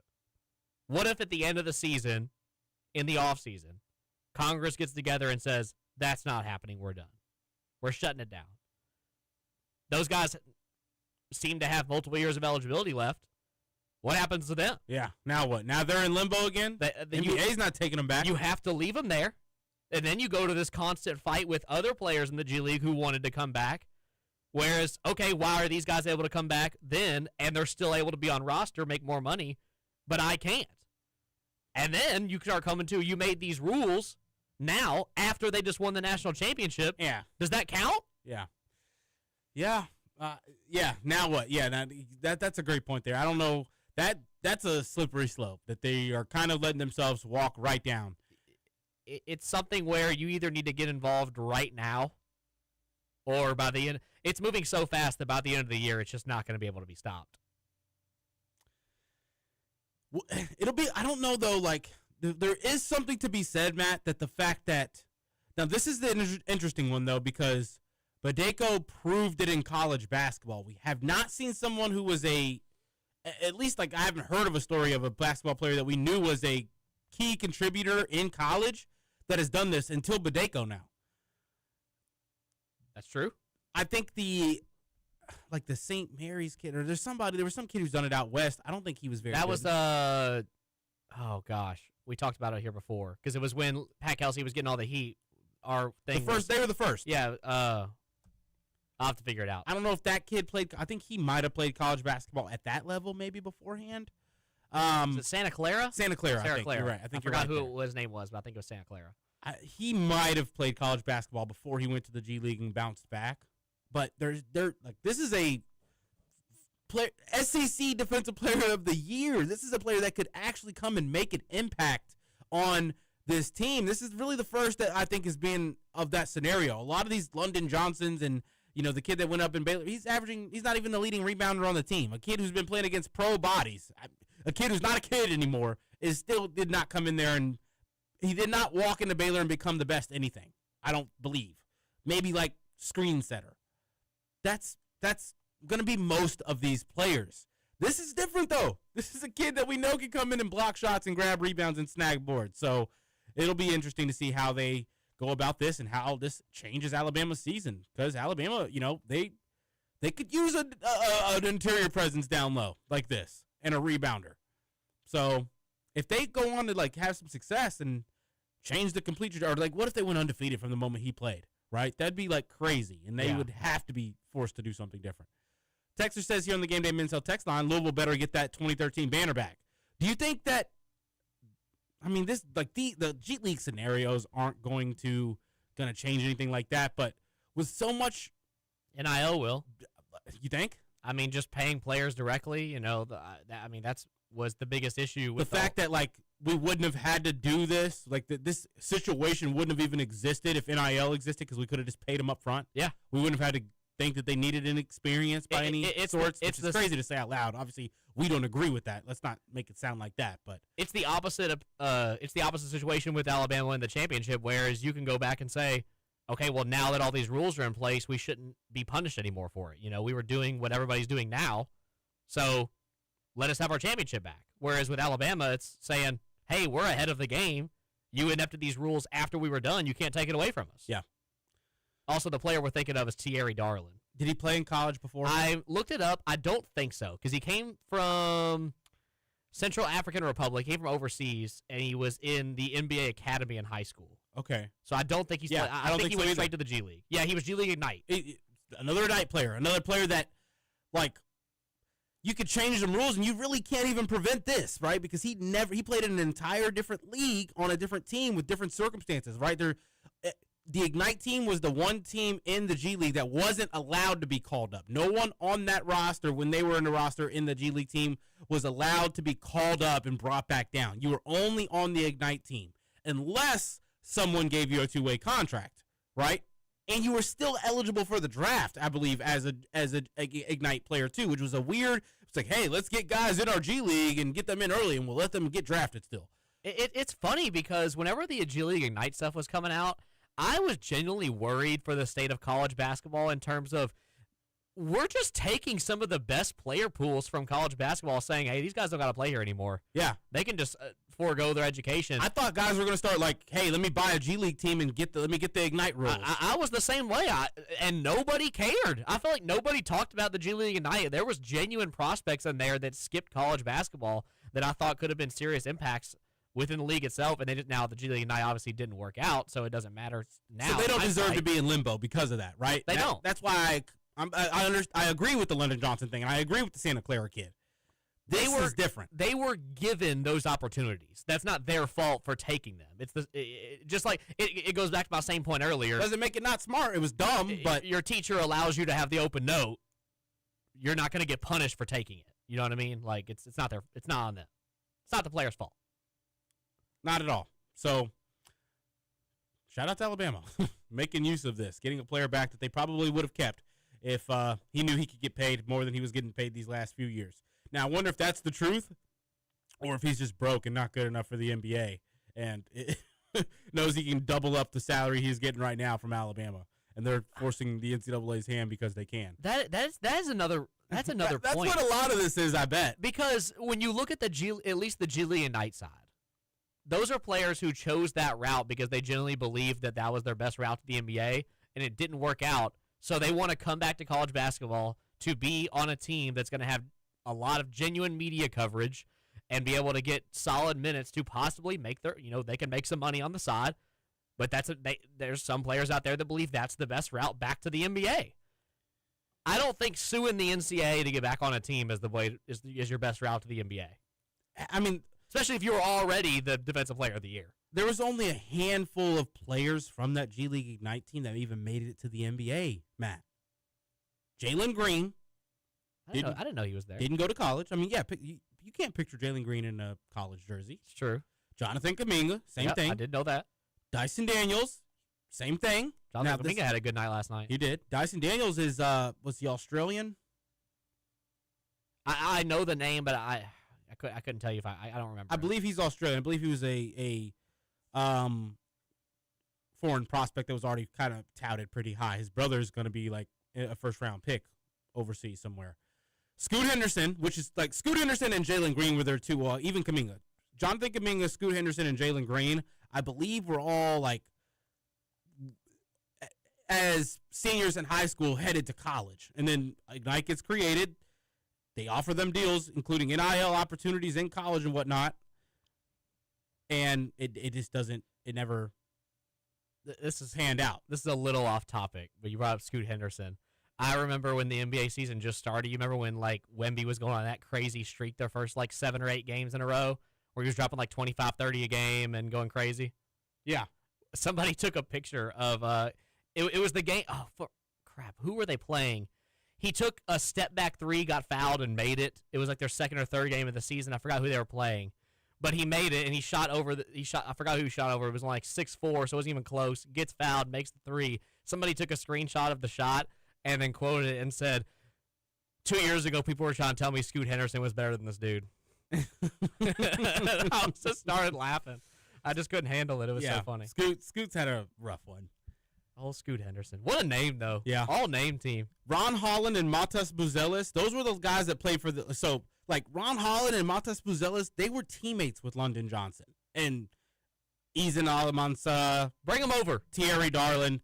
They didn't go the NBA route. They all went back to college because of the limbo that it created. London Johnson kind of being the first to get signed for a Louisville or a college team out of those Ignite guys that were in limbo. So this is after the Santa Clara kid. But it's going to continue happening. It's going to continue happening. There is a handful more of these kids that I think that are still trying to get deals worked out for college as well from those Ignite teams. It was they did it for 2 or 3 years, I believe. 3 years. So. They had the Ignite program going on. Wasn't too long. Now this is just a kid that chose to go to the NBA from college. I don't know how many kids are going to be able to do this, but I think that this case ultimately, Matt, to kind of wrap up where we're talking about this, the Charles Bideko case from Alabama. There's got to be other kids who have done this in that same even draft class, that 2021, 2022, 2023. They chose to go to the NBA thinking that they, kind of were done with college. They might have a year or 2 left. They haven't played on a roster. They haven't gotten that 2-way deal. There's got to be more, and we're going to continue seeing this until the NCAA changes something. I also think, though, that the point you made about these guys being on teams, if they go and have success, that's an interesting question to be had as well. If they continue to be bad, then people will kind of start ignoring it. But this is going to wrap us up here on this kind of last segment. We did Get a couple more texts in, I think, on the Game Day Mental text line.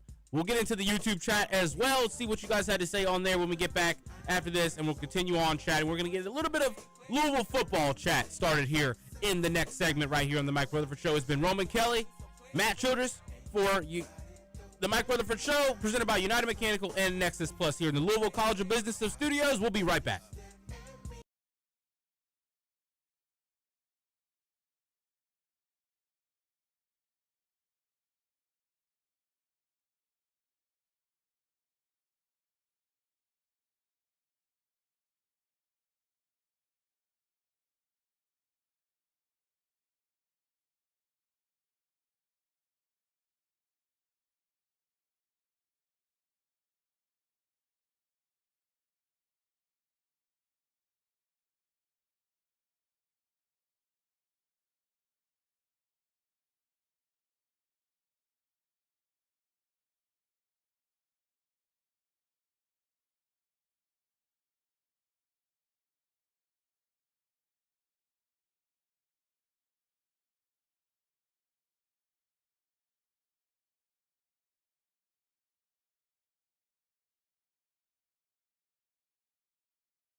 Here in the Louisville College of Business Studios. About an hour and a half left on the show. No special guests lined up today so far on the Call Your Law Firm hotline, but we will have a special guest in studio here in just a little bit.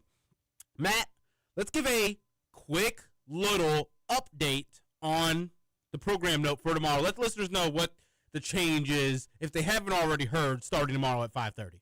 So if you guys haven't heard already, as Romans alluded to, it's starting 5:30 tomorrow. Every Thursday, we will be doing the three-man front.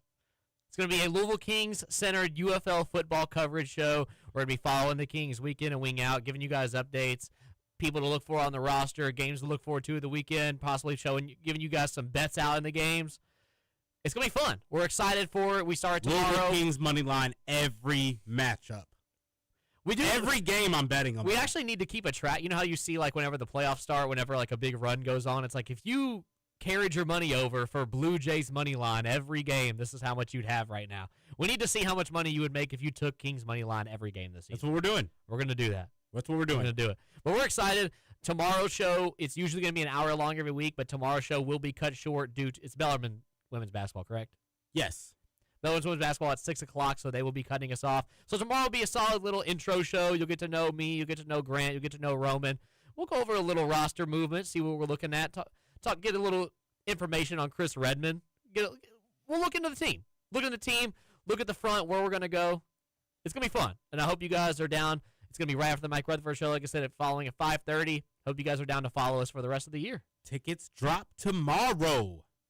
Tickets are cheap. Tickets are cheap. You can send, I think it's $60 for the season ticket package, and I think they have 6 games at home. I'm going to buy it. 6 Even games though at home, I don't know if we'll be going as fans to any of these games, but I'm going to buy it just to have a couple of family members that can go each game, or a couple of friends who can go if the family can't go. If the girlfriend wants to slide in there, use the ticket, but kind of help maybe hold the camera for Matt and I as well. We're gonna have some tickets as well. We'll also do a couple of ticket giveaways. We'll probably do a ticket giveaway every week. I think that's a good idea. Or idea. every home game, I would say. We will be there for every home game. And we'll do ticket giveaways for every home game. You guys see us. Don't be afraid to come say hey. Come, Get on the stream. We'll be doing live watch-alongs at the games, kind of doing our own bit of a, stream for some of the games that we aren't going to be on radio for. So super, super excited for that. That will be getting started tomorrow. We don't get the full show tomorrow, but you guys get a glimpse of what it'll be in that first introductory show, introducing everything about the 3-man front starting tomorrow at 5:30. I can't wait, Matt. I'm excited. And then you guys here in just a little bit here in the next 10 minutes or so, 15 minutes ago, Grant Skaggs will actually be on with us. So we'll get his opinion on that as well. You guys will get a little introduction to him early on. You guys might have heard him on Mondays with Dalton Pence about a month ago. I know we're going to get Abelson, Roman Kelly's best friend, on the show as well. Try and get Will Wigginton on there. I know we're going to get the ticket punchers on there for some halftime talk, a couple games, get some live bets out. We'll have as many special guests as you can imagine going forward with the UFL Kings, Louisville Kings show centered around the UFL team here starting up this season in Louisville. We can't wait. We're super excited for that. Hopefully we can get Coach Chris Redmond on eventually as well. We'll definitely get the Redmond interview. We'll ask him questions at press conferences as much as we possibly can, get our own sound bites that we can play on the show. Build that connection up with him. Because you never know, he might need a punter one day, Matt. He might need a kicker. We've got that in our bag. I think we could do that. We can do that. The soccer lineage, you get me out there, give me a couple of reps, I think I'm good to go. I can hit a 50-yarder maybe. But before we get into the football talk we're going to do, I do have a question for you. Are you like me, because I know you played soccer as well, where every time I see the Pat McAfee game day kicks, I'm like, I could do that. That's why I watch it. It's actually angry when I see people miss them. Did you see the soccer, the kid that went on there, they didn't know he played soccer? Yes. And he banged. He just bombed it, threw it up the right. He could have hit it from even further away. Won his school like $400,000. I thought that was super, super cool. Kind of funny that they didn't know about that. They didn't do their scout report on him. And he looked like he had kicked a football handful of times already. Makes me jealous, man. It makes me jealous. We could do that. Probably my biggest regret from high school, because Atherton was set up to where, I wasn't definitely not one of the worst guys on the soccer team by any stretch or by any means. Pretty much a starter every single year. Junior year, about 50-50, I should say. I should take that back. Junior year was about 50-50 games I started and games I did. And outside of that, though, 5th or 6th best player on the team kind of a guy. You could do whatever you want if the sports were in the same season. We had a couple of kids, my freshman year, the punter, but it wasn't the kicker. He played soccer as well. My junior year, a freshman on the team ended up being the kicker as well, but not the punter. They let you play double sports. I definitely would have, if I could go back in time, I'd probably go and try to play on the football team as a kicker or a punter, just because I did have the leg for it. But, yeah. I thought about doing the same thing when I was in high school, but I joined the soccer team a year late. I joined it sophomore year, and there was already a kid on the team who was the kicker for the football team. So like, okay, how many of like these? A true kicker? Yeah, like how many of us do they need? Yeah, we didn't have a true kicker, so that's probably why. Like, I got asked a couple of times if I was interested, and always said no. And if I'm playing football, I'm going to play a real position. That's silly mindset for me to have back then. Texters, we'll save the Game Day Men's text line here for a few minutes. Matt, there's a couple of other things I wanted to get into. We started the football chat up. We did give our little program note. Louisville Kings show starting tomorrow on the Big X at 5:30 called The Three-Man Front with Matt Childress, Roman Kelly, and Grant Skaggs. Grant will be in here in a few minutes to chat with us about all the U of L topics we'll be getting into today. And that leads us to our next topic of the day, Matt, Louisville football. And you may be thinking, well, what, because we're going to break down players in the transfer portal. We're going to break down the guys that we see come back. Well, we did get announced Ben Perry will be coming back as well. That's huge news for the Cards. We're going to chat about some of the top 15, top 25, way too early list that we've already see a lot of these media outlets come out with, Matt, because Louisville has already started to be named in some of these. We're getting a lot of early praise and early love so far, which you take it with a grain of salt. There's no way to truly know how good these teams are all going to be, especially like Louisville, who has some question marks with the ability of Lincoln Kingholz at the quarterback spot, right? It's still, though, even with the Lincoln Kingholz question marks, which are going into these rankings, I would assume, we're still getting that love for top 15, top 25, and I think even like a top 12 or something like that I've seen somewhere. Do you want to look into, I know you sent something to the Big X. I don't have the Big X Twitter on this computer. I thought I could get it pulled up, but I can't. Do you want to get into some of these that we've got pulled up for just which media outlets, who they are, and where they've got Louisville?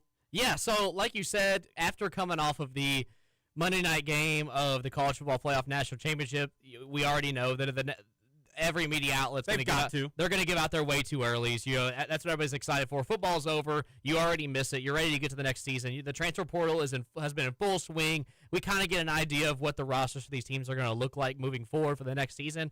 And you're right, Roman. A lot of these outlets have given Louisville a lot of love. And honestly, more than we've seen so far in the Jeff Brom era. I feel like we've gotten some good rankings from some of these outlets sometimes. There's always a couple out there that give us love. But this one, there is a hefty list. For example, I'll go ahead and try and get through them pretty quickly. ESPN has put us at number 14 in the country preseason. CBS Sports has put us at 16. The Athletic, 17. Pro Football Focus, 18.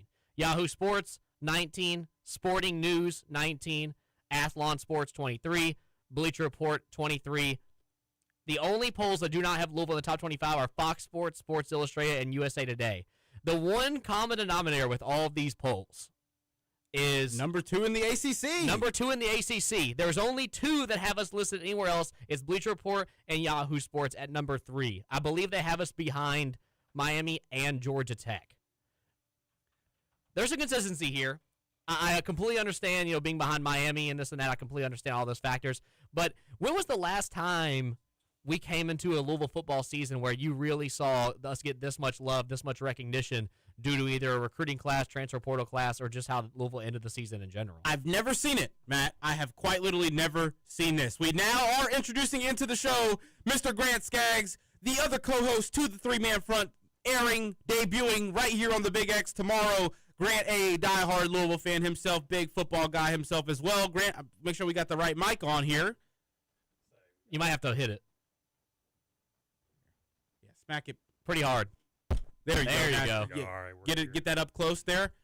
Grant, how are you today, sir? Glad to have you in studio with us. Hey, not too bad, my friend. Just got out of work T-minus 9 minutes ago, so running up here a little bit late, but can't complain. Can't complain, my guys. Glad to have you a part of the show. As we mentioned, Grant Skaggs will be the other co-host for the Three-Man Front, debuting tomorrow right here on the Big X, the Louisville Kings UFL-based show. Grant, we're just now started our chat about Louisville football because we've seen a lot of the different media outlets sending out their way too early list and their rankings. Matt just kind of went through them. A lot of them having us number 15, number 16, number 17, number 14. Consistent factor in a lot of these being, though, number 2 in the ACC with a couple of outlets, Yahoo Sports and Pro Football, or Yahoo Sports and one other, Bleacher Report, having us at number 3 in the ACC, still keeping us all in that above pretty much the top 25 range, a couple of at the number 23 spot. How do we feel about this, Grant? Do you think that this is, like, this is a testament to the returning players and what we've been able to do in the transfer portal and them kind of giving Lincoln Keenholz the benefit of the doubt with Jeff Brom? Or do you think that the roster outside of Keenholz itself has earned this kind of praise? Yeah, I honestly think it goes to say in terms of like what you see on the defensive side of the ball. I mean, that defensive line with Clev Lubin coming back, AJ Green coming back, Tyler Thompson coming in, the guys that they got coming in next year defensively. We'll see how it rolls out with the whole Ron English situation as far as the coaching carousel goes. Have they officially like said that Ron English is gone? He has officially gone. I don't believe they've officially said that they have a candidate. They haven't even. They've been really in-house about this whole process, which is normal for Jeff Brom. But we know that somebody's been picked. So Mike Rutherford on the show has basically, like a week and a half ago, to me on air said he knows he's been given the name of the pick, or he's been given word of who it is likely to be, and he wrote it down on a piece of paper, Grant, folded that piece of paper up and leaves it in his wallet, leaves it with him, because the moment it gets announced, if he's on radio, he's going to pull that piece of paper up. We now have the cameras. We are on YouTube and TV. Shout out WBNA getting us on the TV side of things over there at the TV station. He knows. Mike knows. So if Mike knows, then you also know there's probably a handful of people or a couple of people connected to Louisville football who know, which means if they're telling those people I feel like it's confirmed, right? You're not going to go and tell media people and people who cover Louisville football this kind of a thing unless you have great word or great confidence that the person that you've been given is correct. So they know. Louisville football knows who it is, basically. I mean, it's hard. How is recruiting a player like Tyler Thompson without a defensive coordinator, right? Exactly. So you've got to have been given names to some of these defensive guys you brought in. You brought the cornerback in from Tennessee. Bingo. Right? These are level the Missouri. Lots of different players coming in that I would assume your camp is like, okay, what's the defensive process going to be? What's it going to be like? You're probably having your conversations, maybe even with the defensive coordinator. And if not, you're being told a name that when you hear that name's good enough. And that's kind of enough for me. That I'll fall under the Jeff Brom, the trust Jeff category with this. Mm-hmm. And I'm going to feel confident that they're able to bring in high-level defensive players because they've got a high-level defensive coordinator coming in as well. Yeah, Matt, what do you think? Yesterday we had I went over this with Will Wigginton after you left, so I kind of want to get your guys' opinion on it as well. But just this past week, Louisville grabbed the safety Caleb Beasley from Tennessee. They grabbed the safety T.J. Banks from Ole Miss. They also grabbed the defensive tackle Joshua Donald from Southern U and App State. Those are three pretty hefty, at least two really big grabs for our secondary in a situation where, Roman, you already alluded to it just a second ago, that we don't even know who our defensive coordinator is. So I agree with you that we have to be giving these guys some type of name, some type of information to kind of get these guys in here. It can't just be we're giving these guys a blank check and saying you're going to play. They have to have some kind of direction. They have to have some kind of system saying when we call these guys, say you're going to be successful under this defense because we have this we have this guy, we have this situation, we have this system. I wanted to ask you the same question I asked Will yesterday. Louisville all over the transfer portal has really had. I could pick 3 or 4 places, whether it be the defensive line, the offensive line, the wide receiver room, the running back room. Where do you think Jeff Brom and the Louisville Cardinals have had the most success in the transfer portal, that not just getting players in, but retaining them? And what would you give a grade for this transfer portal class? Go ahead, Grant. I mean, for me, the immediate thing is the defensive line. I mean, you're bringing back one of the best sack leaders, one of the best defenders in the ACC, in Clev Lubin. You add on top Tyler Thompson, who was a stud. The other great Carolina. ACC sack leader. I say both your edges are set. And you got A.J. Green backing him up. I would say A.J. Green. And A.J. Green as your substitute piece coming in mid-possession is excellent to have. I mean, right now you already know, as far as the defensive trenches, you got it set. Because our main complaint the last couple of years, regardless of our skill positions, has been the battle of the trenches, whether our complaints earlier this year with the offensive line, not being able to be aggressive enough and blitz enough on the defensive line. I mean, they really came out and made a statement in terms of like what we're supposed to be defensively as far as like aggression-wise. I think that's – I wanted to let Grant answer just in case. We did have the same answer, and we did. Matt, retaining a Clev Lubin, I mean, at a school like Louisville, and I really hate to say this, if you have those good, great players like that, you can't be surprised when the big schools come calling, and you know they did. you know, the Texases, the Ole Misses, even like maybe like an LSU type of schools. Those SEC schools came calling for Cliff. Whether it was his agent or him, I don't know. But the fact that you were able to get multiple players in that had schools that could maybe be viewed as a tier up from Louisville, or maybe even like college playoff schools that made it this year that were reaching out to some of these players, and you definitely were able to, I think, do your thing on that offense, that defensive line. The way the level of play you're going to be able to have now, the versatility you're going to be able to have now. You lose a Wes Bailey, right, and you replace that with a Tyler Thompson.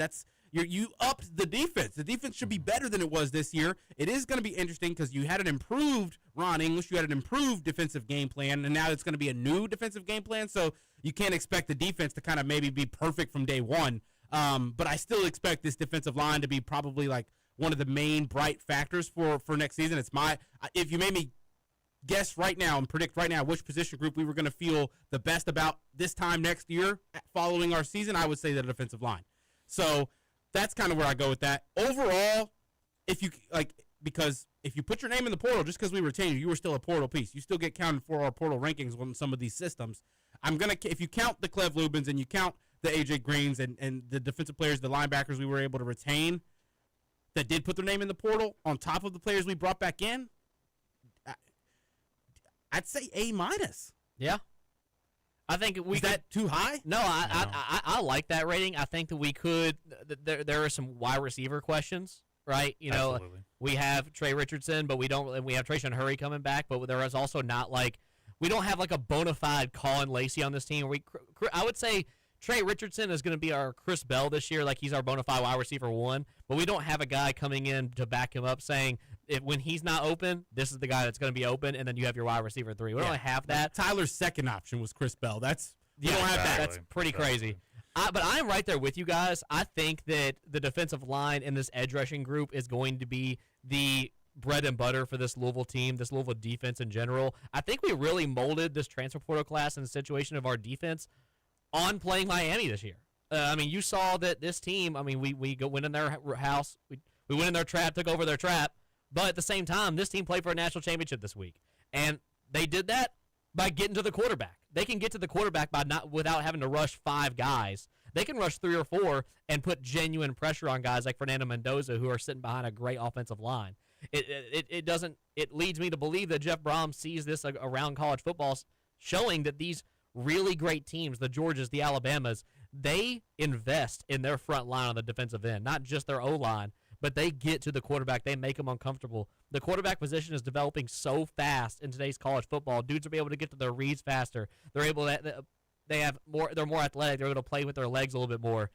You have to have a genuine scheme, a genuine system, and true freak athletes on that defensive line to put a college football playoff tier quarterback under pressure, something that we didn't do a great job of this year, even though we were really great at putting pressure on the quarterback. We struggled against great quarterbacks. Outside of Carson Beck. Mr. Wide Oz. But do you guys remember, Grant, do you remember how many rushing yards Mark Fletcher had in that game against Louisville? Oh, we shut him down. I mean, we made Carson Beck beat us in that game, and obviously he didn't. But they packed the line in and made sure Mark Fletcher didn't get it. You know, what did he end up with, like 50? 18 yards. That's what he ended up with, 8 carries, 8. He did have the touchdown because they got down into the red zone. True.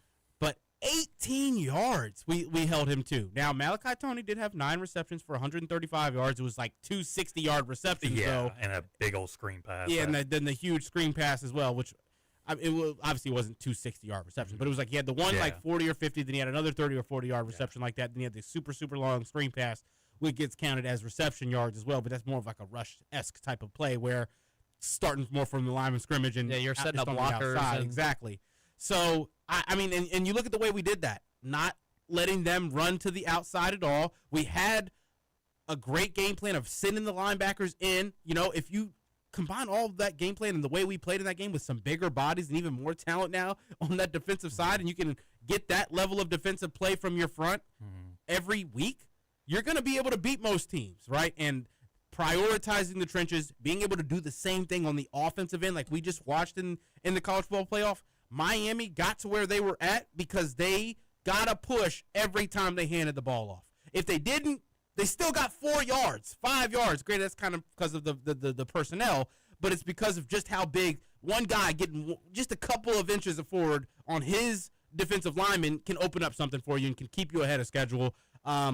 Louisville should be able to do that now. They should be able to replicate the way that they played in that game. And then there are better games this season on both fronts. And that's going to be super, super exciting. Ultimately, I can't wait. I can't wait to see this defensive unit in action under whoever this new coordinator is, because there's some dudes. There is some dudes. Matt, I just wanted to kind of emphasize that point you made there about that Miami game, because Mark Fletcher, that run game, they just had, 4 or 5 consecutive games in a row with him rushing the ball crazy like that. Mm-hmm.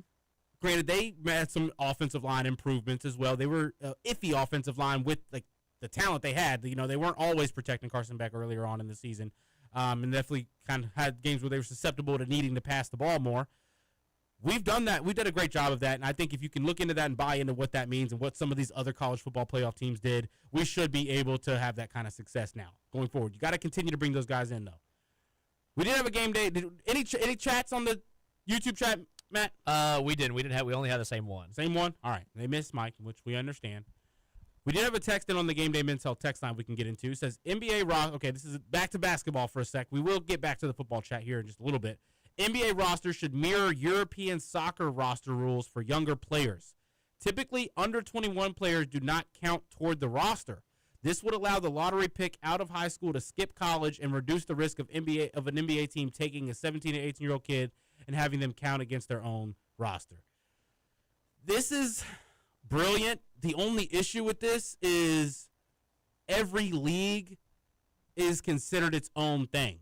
And basically like a two-way kid for a European side, say like Barcelona, they've got their academy, right? You can play for the Barcelona B team that's in the second division of European or Spanish soccer. That they're never allowed to get promoted. They have to stay in that division. Or it might be the third division, actually. I might be wrong about that. But they're not allowed to get promoted. Those kids, it's kind of like a similar situation. If they don't play an X number of games, they don't get their contract counted towards anything on their first team level.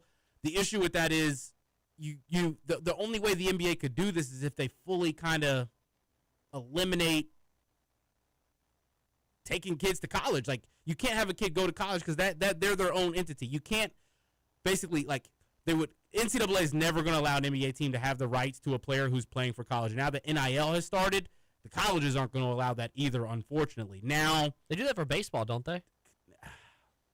Where you can basically they draft them early, and then you have the first pick. Whenever he goes to pro, then he's just your player. You know what I mean? Yeah, they do that. The 17-year-olds getting drafted, and they go and play college baseball still because the rules for the college baseball draft are a little bit differently. How long do you have to play? I don't know what the true draft rules are, but yes, they do that. And their teams are kind of, it's not like European soccer, but the AAA and AA teams, they're separate enough to where they're within their own entity at that team. They can just be called up, and it doesn't change anything about their contract. They're going to have to do something. The NBA is going to have to do something if they want to try to allow kids to get to the league sooner or get kids on the roster sooner. But now that they're getting paid, the college NCAA has the upper hand now. Well, that and it's the idea of the younger college player this is one of those rare years in the last couple of years where there's such a dominant freshman class, but outside of that top side, high school seniors right now, it's hard to get a big time offer right now because you've heard Rick Pitino over the last couple weeks saying what's the point in getting a good freshman guard or a freshman big man if they're not going to play? They're leaving. That's just the name of the game. Duke only takes the top of the top, right? UConn, they're only going to get one or two. You look at the heavy hitters. Yeah, they get the freshmen, but it's the top of the top that they go and get. I still think, though, that it's an interesting aspect, though, because they've changed the eligibility and they've changed the transfer portal rules. You can stay in college. They're going to probably somehow, some way grant them a 5th year of eligibility just straight up going forward. They're going to find some way to do that. You can see it coming with all the things that get talked about now. I think it would be cool for, the Cooper Flags and the Zion Williamsons if they wanted to take the risk and an NBA team wanted to take the risk. I feel like they should they should be able to. They should be able to take that chance. Lamine Yamal is 16 years old, playing for was playing 16 years old, playing for Spain, playing for Barcelona, the biggest team in soccer, because they thought he was good enough, right? Everyone said Cooper Flagg, they would have took him a year before at 17. All the NBA execs have said that. Zion Williamson, they would have took him right out of high school if they could have avoided, especially a player like that. We want him a year early. Let's not even put him on the Duke floor, because then that changes the chances of what he can be. And like that's why players like London Johnson now, like this could really set a standard in terms of like these guys who decide, you know what, college just isn't the right decision right now. Let me try the league. Let me try the G League. Oh, it didn't work out. I'm 20. I'm 21 years old. All right, let's throw our name back in the college spot and see what happens. Because right now there's no regulation. I mean, we had folks like the Alabama big from a couple years ago. He just got granted like I think a restraining order on the ruling, so he can play this weekend, even though he potentially could be disbarred here in a week or two. Here's what I think they should do. Now that college players can get paid, they can bounce around from school to school. They can do whatever they want. Basically, that's leading to now more kids staying in college. Make college not a requirement for the NBA. Change the age back down. Let there be more LeBron James. If you think Cooper Flagg can be what he is right now without playing that year at Duke, you should be able to take him just like they did with Garnett, just like they did with LeBron James. If there's an issue with these transfer portal pieces taking away from college kids and their jobs, and I get they're talking about the 3-stars and the 2-star kids that are now not getting the opportunity because they got to go down to Bellarmine when they could have played in the ACC because all the ACC teams want transfer player portals or the Caleb Wilsons and the Michaels. I get that. Let the top of the top even avoid college then, right? That's what I think. I agree with that entirely. I think we should start moving back to that as well. The education obviously doesn't matter anymore. And the thing is, like you said, the top of the top are only going for 1 year anyway, so what really is the point? I'm going to spin this on you guys. And I'm going to take what the texter said and kind of put a little spin on it as well. I think this would benefit basketball and football on the collegiate level. What if we just kind of sucked it up and made the transfer portal / NIL just the transfer system in European soccer, where if you're going to poach a player from another league, another team, you got to pay a transfer fee? Well, I mean, that's kind of the talk right now with Duke's quarterback Mensah, as far as like them pulling out the lawsuit saying like they own his NIL rights. Like if you want it, you got to buy it out. I don't think at least it's some type of like regulation that you can go off of, and it not be the Wild West, because you saw it with Washington's quarterback. You see it now with Duke's quarterback. There's got to be some level of accountability and rules that we got to follow here. Great. The way I see this is I feel like if you implemented this, it doesn't only, like you all were saying a second ago, it doesn't only try and keep the players at the university that they're at because it makes it more difficult for them to transfer for the other teams looking at them, but also it helps these schools that are the mid-majors, the group of 5 schools, the JMUs, the Memphises, the ones that all these players are transferring from and moving up to Power 4 conferences. They're not only just getting gutted year in and year out every time they have a fantastic year, they're getting compensation back. They're able to rebuild themselves. I feel like this would make the landscape of college sports better in general and more competitive. I agree. There's not, colleges they're not going to let them do that without contracts. So they would have to be fully paid contracted players. And if you want to have them before their contract's up, you have to pay. I'm with you on that, but that's full on pros. How long is that going to go? Oh God, it would be fun. It would be fun to see how soccer puts out their salaries. It's like, yeah, Mikael Brown Jr. is on $80K a week right now. Yeah, it's like. Yeah, that's crazy to think. You got Fabrizio Romano just whiffing tweets left and right, hitting everybody with a "here we go." Texas is trying to buy Isaac Brown in the middle of the season right now. Like that's just that's what's going to start happening. I think it would probably create more clarity, but it would be tough. We're gonna go to break here. We're a few minutes behind. We'll be right back after this, right here on the Mike Rutherford Show, presented by United Mechanical and Nexus Plus, right here on the Big X.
here, joined by Grant Skaggs in studio, co-host to the Front Three show right here on the Big X on Thursdays, the UFL Louisville Kings show, in which we cover all things Louisville Kings. Excited to have you in here, Grant, chatting with Matt here as well.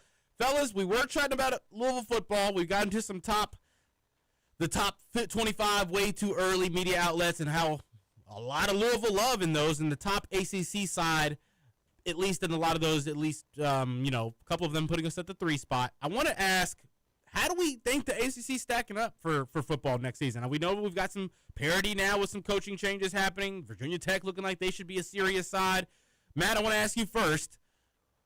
I mean, it's obviously Miami keeps getting the nod over us, I would assume, with us being put at this 2 spot. For the couple of outlets that have us at 3, who are they thinking is getting the nod over us in those? I know that we don't have access to that, but just on what we think and what we know, who's that third contender in the ACC next season? The only ones that I could really think of would be Georgia Tech or Virginia. At this point right now, maybe Virginia Tech if they're being very generous and they're thinking, horse. like James Franklin's going to come in and turn this program around. I mean, he has one of the best transfer portal classes in the country right now. Too. I wouldn't say that. I wouldn't go out on a limb and say Virginia Tech just yet. I think they would. I think these outlets would need to see production from him so far. I'm gonna say it's probably Georgia Tech. That's an organization, that's a university that is heavily investing in their football team these past couple of seasons, and they're trying to reload. They just got Alberto Mendoza yesterday, so I know they're trying to have a pretty good QB battle, and they're trying to continue that great QB roster they've had the past couple of seasons. I mean, we thought they were going to make the playoff for a second this season. They should have made the playoff. They should have. It was theirs to lose. I want to go out on a limb and say that this could be my bias coming out, that's the only team in the country that choked harder than the Louisville Cardinals did this season.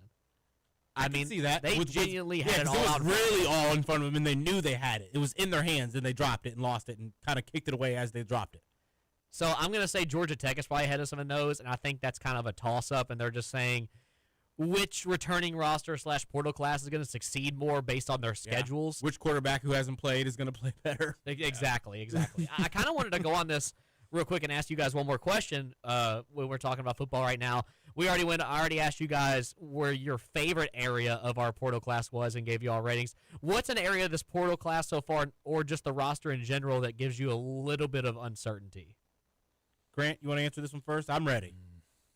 I mean, for me, I think it has to be at the quarterback position for me. Okay. It's just there's not enough tape there. The tape that you do have is from a couple years ago in that bowl game where he didn't exactly play well. Miller Ross had 12 touchdowns against us in a bowl game. Yeah, I mean that's how that turned out. Very true. So it's one of those things. Like I'll be curious to see what the offense kind of forms into this year and to see if he can really sling it. I mean, with the speed they have on the outside and the craziness that is the running back room, I would like to see a little bit more hard-nosed football played this year. Last year, I think we threw the ball way too much and just didn't use the quality that our running back room really was until later on in the season with Kiwan. But for me, it's the quarterback room. Going into the transfer portal, it was still the quarterback room and the corner and the secondary for me. As far as offensive line handled, defensive line handled. Your skill positions look good. Your running back room's good. For me, just the quarterback room. I'm the same. I'm in the same spot as Grant, Matt, because what happens if Keenholz stays worse than Miller Moss? Okay, yeah. Granted, I don't think we got some bad luck in the running back room last year. Duke just never got it going when he was playing, when he was healthy. Offensive line was terrible in the first half. Offensive line was terrible in the first half. We kind of got that got overshadowed in those first 3 games, so we didn't even really know the O-line wasn't good enough yet. We had our questions, right? Especially not getting as much as protection as you should against EKU, right? Getting sacked against a JMU side a couple of times, which they went on to be a playoff team, good football team, right? Good win. But still, we were like, "Whoa, this is happening against these kinds of teams. What's going to happen against ACC play?" And it was rough at the start until it kind of got that quick shift. If Keenholz isn't the guy, Matt, who's our backup right now? Isaac Brown. You run the ball. It's got to be Briggs Cherry. I mean, it's Isaac Brown. You run the ball. With the speed you have on the outside, whether it's Queensberry, Richardson, you have so much speed in this lineup. I want to see more of a Kyle Shanahan type of offense. So many moving options. Because what we've seen from Lincoln, he's hard nosed. He's fairly athletic, can use his legs. And he can throw it hard. I don't know how far downfield. But yeah, I'm not trying to see a 90-mile-per-hour slant pass. I honestly, I wouldn't mind seeing like an Indiana type run offense this type of year. I mean, Fernando looks great on tape, but really they abandon the run. Very simplistic offense. RPOs, they really run the ball to set the tone. 2 good wideouts on the end, and they're able to play around with whatever the defense gives them. And I'd like to see us not force the issue so much, and really use the guys that brought you to the dance. I really hope Keen Holz has that level of processing, Matt, because Tyler Shuck, if you would have been willing to use his feet. Think about how much more that, think about that run. That's literally he tucked it. He kept it. It was a run pass option, maybe where he knew he was keeping it the whole time.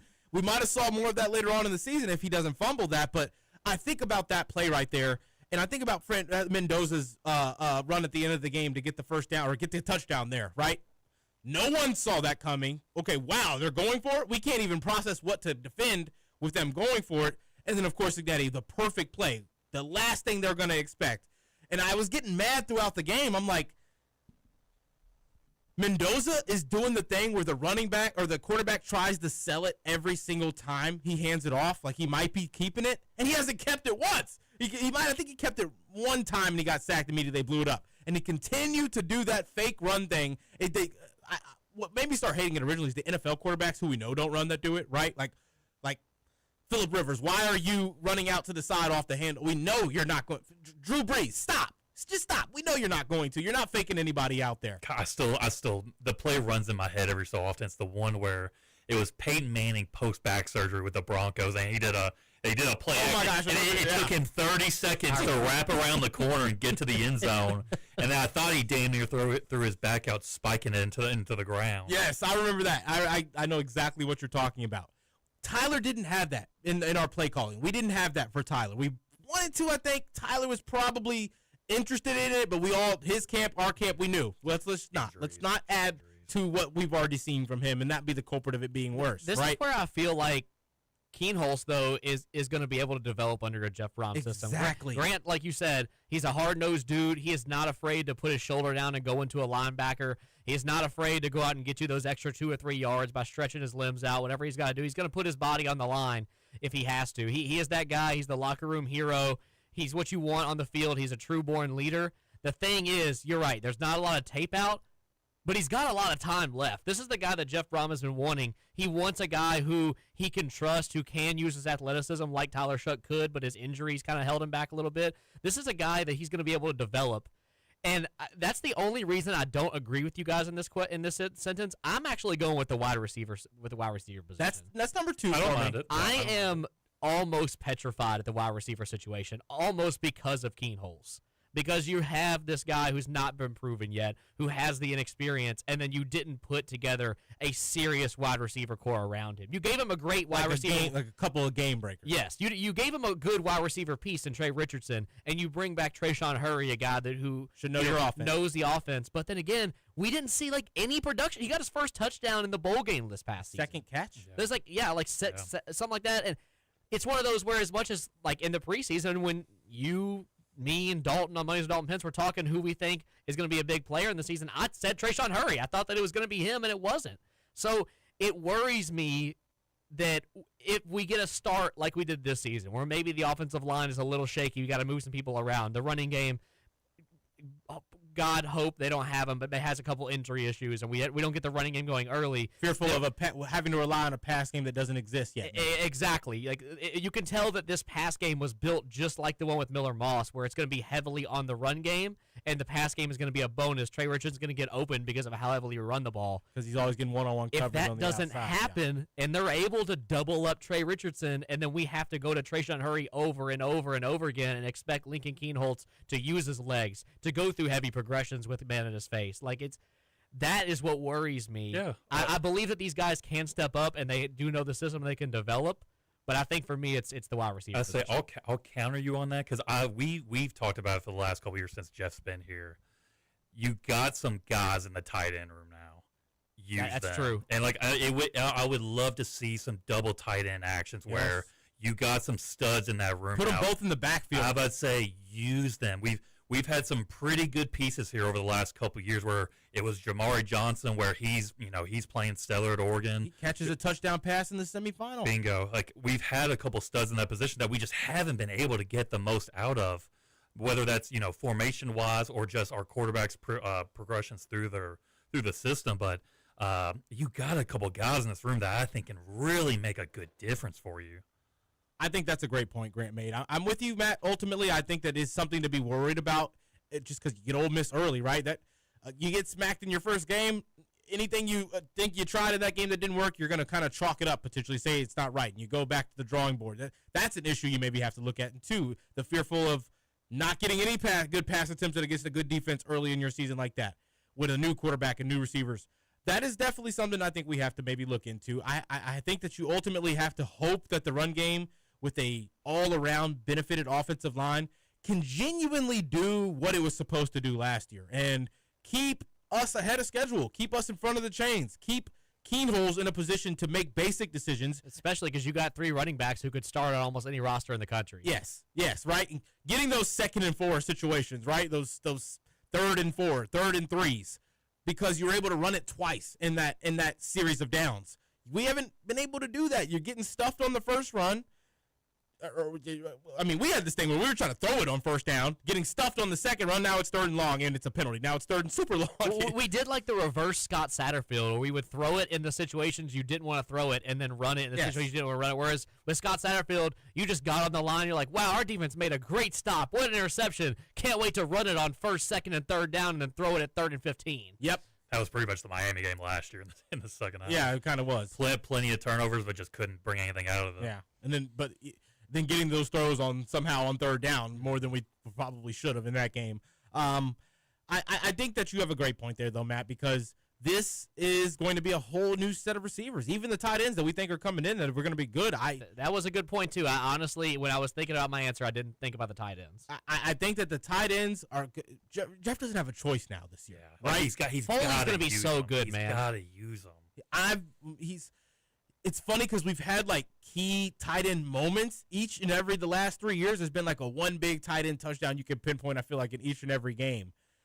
It's never been a consistent thing. It's at the beginning of the year, you're going to Kariski a little bit, or you're going to Redmond a little bit, and I don't know. He's got to find a way to consistently use the tight ends.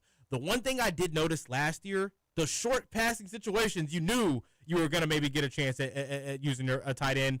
Your run game should be able to open up those opportunities more. A receiver likes to throw in front of in the middle of the field. It likes to get those 10 to 15-yard passes, those curl routes from those big, strong receivers that can kind of just turn their body, catch it, and go down right there on the spot. You get the opportunity for an up-tempo offense now with that. There are a few different things that I think that this passing game could do to help Keenholz or help the receivers, and kind of you can't key in on anybody because we're passing it to our running backs. We're passing it to our tight ends. We're doing the screen passes. We're doing the jet sweeps. Kind of like like Grant mentioned, a Kyle Shanahan offense that they can attack you in so many different ways, and they're also putting players in different positions on the field to attack you in different ways. Not a lot of teams do that. Jeff Brom has done that at times throughout the last 3 seasons. I think if you can – I think the key to all of that is offensive line, getting a push and getting blocking, and if you can do that, I think that's the key to getting some success for Keenholz and these receivers, man. I definitely think so, too. Like, we're talking about the tight ends. So the number one we've gotten is Brody Foley. He's arguably the best tight end in the transfer portal. Can't wait. This guy, for anybody listening who doesn't know, okay, this guy is 6'6", 260 pounds. He can jump higher than your average receiver. He's faster than your average receiver. 37 receptions, 528 yards, and 7 touchdowns with an average reception of 14.3 yards per reception. He's at 260 pounds and 6'6". Brock Bowers with a full head of hair. This dude's going to be able to run block. He's going to be able to pass block. He's going to be able. One thing we haven't seen from a Louisville tight end in a long time is that NFL ready release and catch. Like where you're doing if you're doing a really delicate play action, you got your tight end holding a really tight block for 3 or 4 seconds to give your quarterback time, and then release out into the flat, and then release out into a dig. That's the only tight end touchdown I can think of this season that we had. We don't see it. It's just not our system. We've never had those guys that are able to do. Nate Kariski was great at blocking, but he wasn't the best receiver. This is a guy who can do it all. This is the guy who can do it all. So we might have had maybe 1 or 2. Kariski maybe caught 2 or 3, but I can't remember. I can't remember off the top of my head if Skinner caught 1. I don't think so. Skinner was more like he Am I just thinking straight up the bowl released off game, the maybe? No, jump. I'm thinking the bowl game. I don't think he caught one during the regular season. I'm gonna go. I want to go see that because the exact play you're talking about, we did it once. Or maybe it was somebody little. You didn't think he was even running a route, and then fades off at the last second. Miller Moss, I thought, found him right over the top. It's just something that we don't run a lot, and it's something that, if you watch at the NFL at the professional level, this is every play action. They have tight ends that are talented enough to be able to hold a block on their own and get out with enough quickness that when they do release that runner, that edge rusher, they're open. The quarterback's able to get it to him because they've created enough space, and Brody Foley is going to be the guy that's able to do that. Jaleel Skinner did have one against Kentucky, touchdown pass. I don't know if that's what it was. Not what I'm thinking of. But you're completely right, Matt. We haven't had that type of receiver. Basically, a tight end that can do wide receiver things, that can run those. Texter now saying on the Game Day Men's House text line, Skinner had one against UK. Another texter just says, just tell Scoots to suck it for me. Scoots hater, he's going to chime in, get his thoughts in today. Just wants Scoots to suck it, and we can let him know. That's fine. But Matt, I think that what you're talking about is like a wide receiver or a tight end that has wide receiver tendencies, right? He can get off the line and beat his man with his first move, and he doesn't even need a double move because of his hands, right? He can, if you just throw it up there, he can just go up and get it. And he's also elusive. He can actually run nice routes and get open himself. Offense that I want to see kind of maybe play faster when you have a run game like we have that can kind of stay ahead of schedule as much as we can. You should be able to also do the same thing in your short passing game. Jeff Brom really bought into the short passing game last year, probably because that's the only thing he trusted Miller Moss to truly do. That is what you have a tight end like this to do, right? Foley should be able to get those slants, get those curls, get those drag routes. And not only that, Matt, he's a playmaker after the catch. Yeah, I mean, this dude is going to be able – he's going to rack up yards like crazy. This is going to be a guy that when things start getting tough, if we're playing a team like Miami that has a great rushing attack, and Lincoln Keenholz is going to have trouble getting to Trey Richardson, or maybe the flat's getting covered heavily. This is going to be a guy that on play action, Keenholz can go to over and over. He's going to be taking up the middle of the field like crazy. This guy's going to be able to, like I said, block well. He's going to be able to run well. He's a great route runner. This dude's been seen in the backfield for Tulsa multiple times. They've ran him on jet sweeps. They've run him on tight end screens. I mean, he has crazy athleticism. Yeah, I mean, I go to bed most nights, and then when my head hits the pillow, I think about Cole Hicatini sometimes, and how much I used to watch him playing in the Louisville uniform. And I want another one of those big guys who, he's down the seam or he just makes a big play right when you really need it. And you see a lot of some of the higher echelon teams nowadays, whether it was Warren at Penn State last year, Indiana's big guy, I can't remember his name. He scored in the game. Did you know that Cole Hicatini was in the UFL? I actually did not know that. He played for the Michigan Panthers. He had 21 catches for 239 yards and 5 touchdowns. Bring him in. I about to say, I'll sign the check right now. We must have missed out on that pick. God, how old is Cole Hicatini now? That was in 2023. He was born in 94. So he's 31, 32? Yeah, 31. Oh. Wow. I bet he can still play. Bring him in. He can still play. Bring him in. Tight end. As long as nobody's going helmet to knee, he'll be fine. If he's not playing, let him coach the tight ends. But this roster is stacking up to be an exciting one. I think that was a great question, though, Matt. I do think that there's a couple of different areas where we may have some question marks. The best part about all of this, though, is we get that immediate test with Ole Miss straight ahead. How do you guys feel about that? I mean, I know that they're missing Lane Kiffin. Pete Golding looks like he was a great hire for them, winning 2 games in the college football playoff. I know he's a more defensive-minded coach, whereas Lane Kiffin's more of the opposite. He was out there still calling the defensive calls. He was. How do you weigh us right now looking at the transfer portal compared to playing an Ole Miss team that made it to the college football semifinals? I mean, it's tough to say because Ole Miss is losing a lot out of this team. They obviously lost the coaching leadership from Lane Kiffin. They're losing Trinidad. It's kind of hard to say. They haven't made too many crazy splashes in the transfer portal that really kind of raise your eyebrows. So it's really hard for me to think in terms of what to expect out of that game. They're losing Lacey, I believe, too. The running back. He's going to the NFL. Mm-hmm. So that's that. They've got a lot to replicate, but it's Ole Miss. They're going to get the kids from Mississippi. They're going to do their thing in the transfer portal. They're going to have the defenders on that team. That's what Goldberg's going to try to prioritize. So it'll be with where we currently stand, it's tough because I have so many question marks on Kane Holes. Naturally, I want to say I feel like our offense with what we've seen at the beginning of seasons, Jeff Brom probably going to get the most out of his guys quicker, I would think, than a new coach like that with a brand new offensive set of guys. Oh, Texas says Lacey is back, by the way. Oh, is he? Is he coming back? Kywan Lacey. Kywan? Kyron Lacey is the wide receiver. Kyron, who passed away. Kawan, Kawan Lacey is who plays for the Ole Miss side.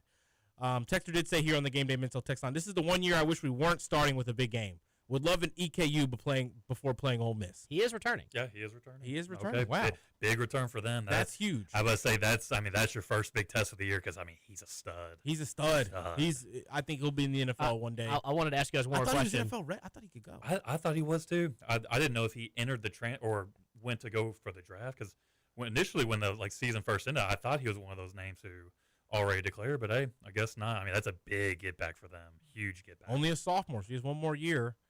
Or he's got to play this season as well. I must be thinking of someone different then. What were you about to say, Matt? Well, we got a minute and a half. I'll just ask you guys on the other side of the break. We can go ahead and if you want to read any more texts or anything, we can finish up here really quick. If you could switch, who's our second game of the season? Is it Charlotte?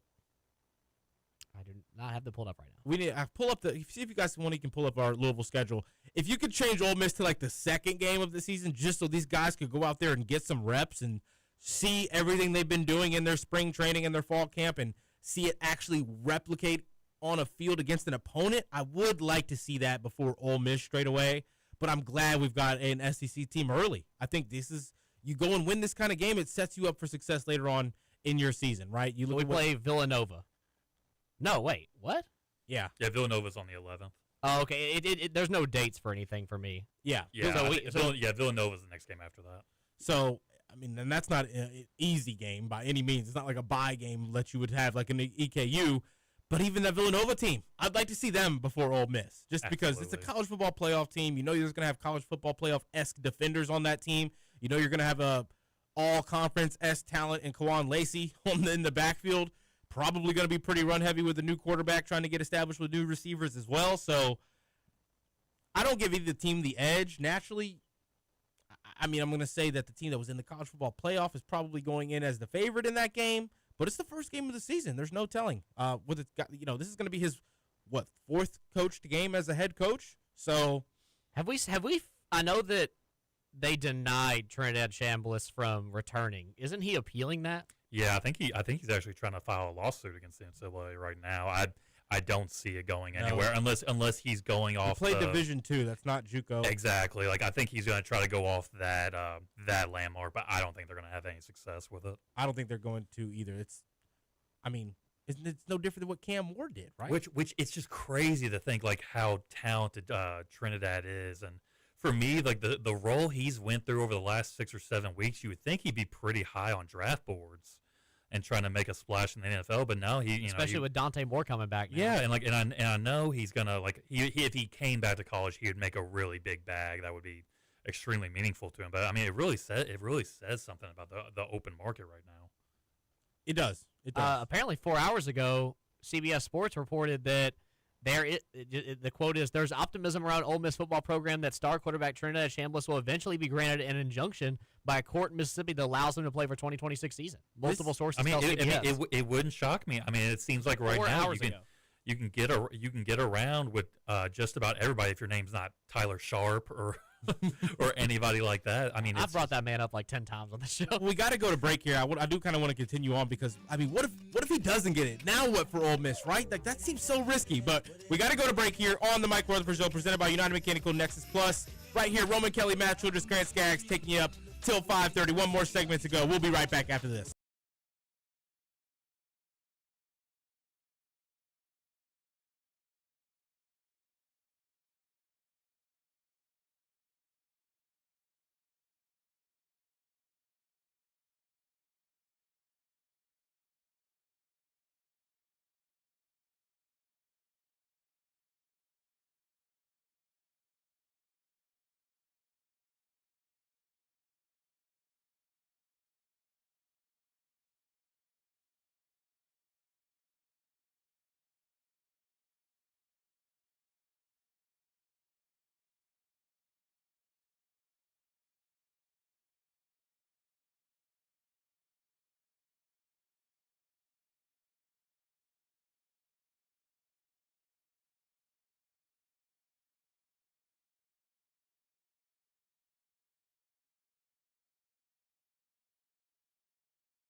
Mike Rutherford Show, presented by United Mechanical and Nexus Plus. Roman Kelly, Matt Childress, Grant Skaggs taking you down until 5:30. One more segment to go here on the Big X. It's January 21st. Thank you all so much for having sent your thoughts in to the Game Day Men's Health text line. Continue to do so if you've got anything else you want us to get into or address here in this last 30 minutes on the show. A few more topics that I wanted to get into.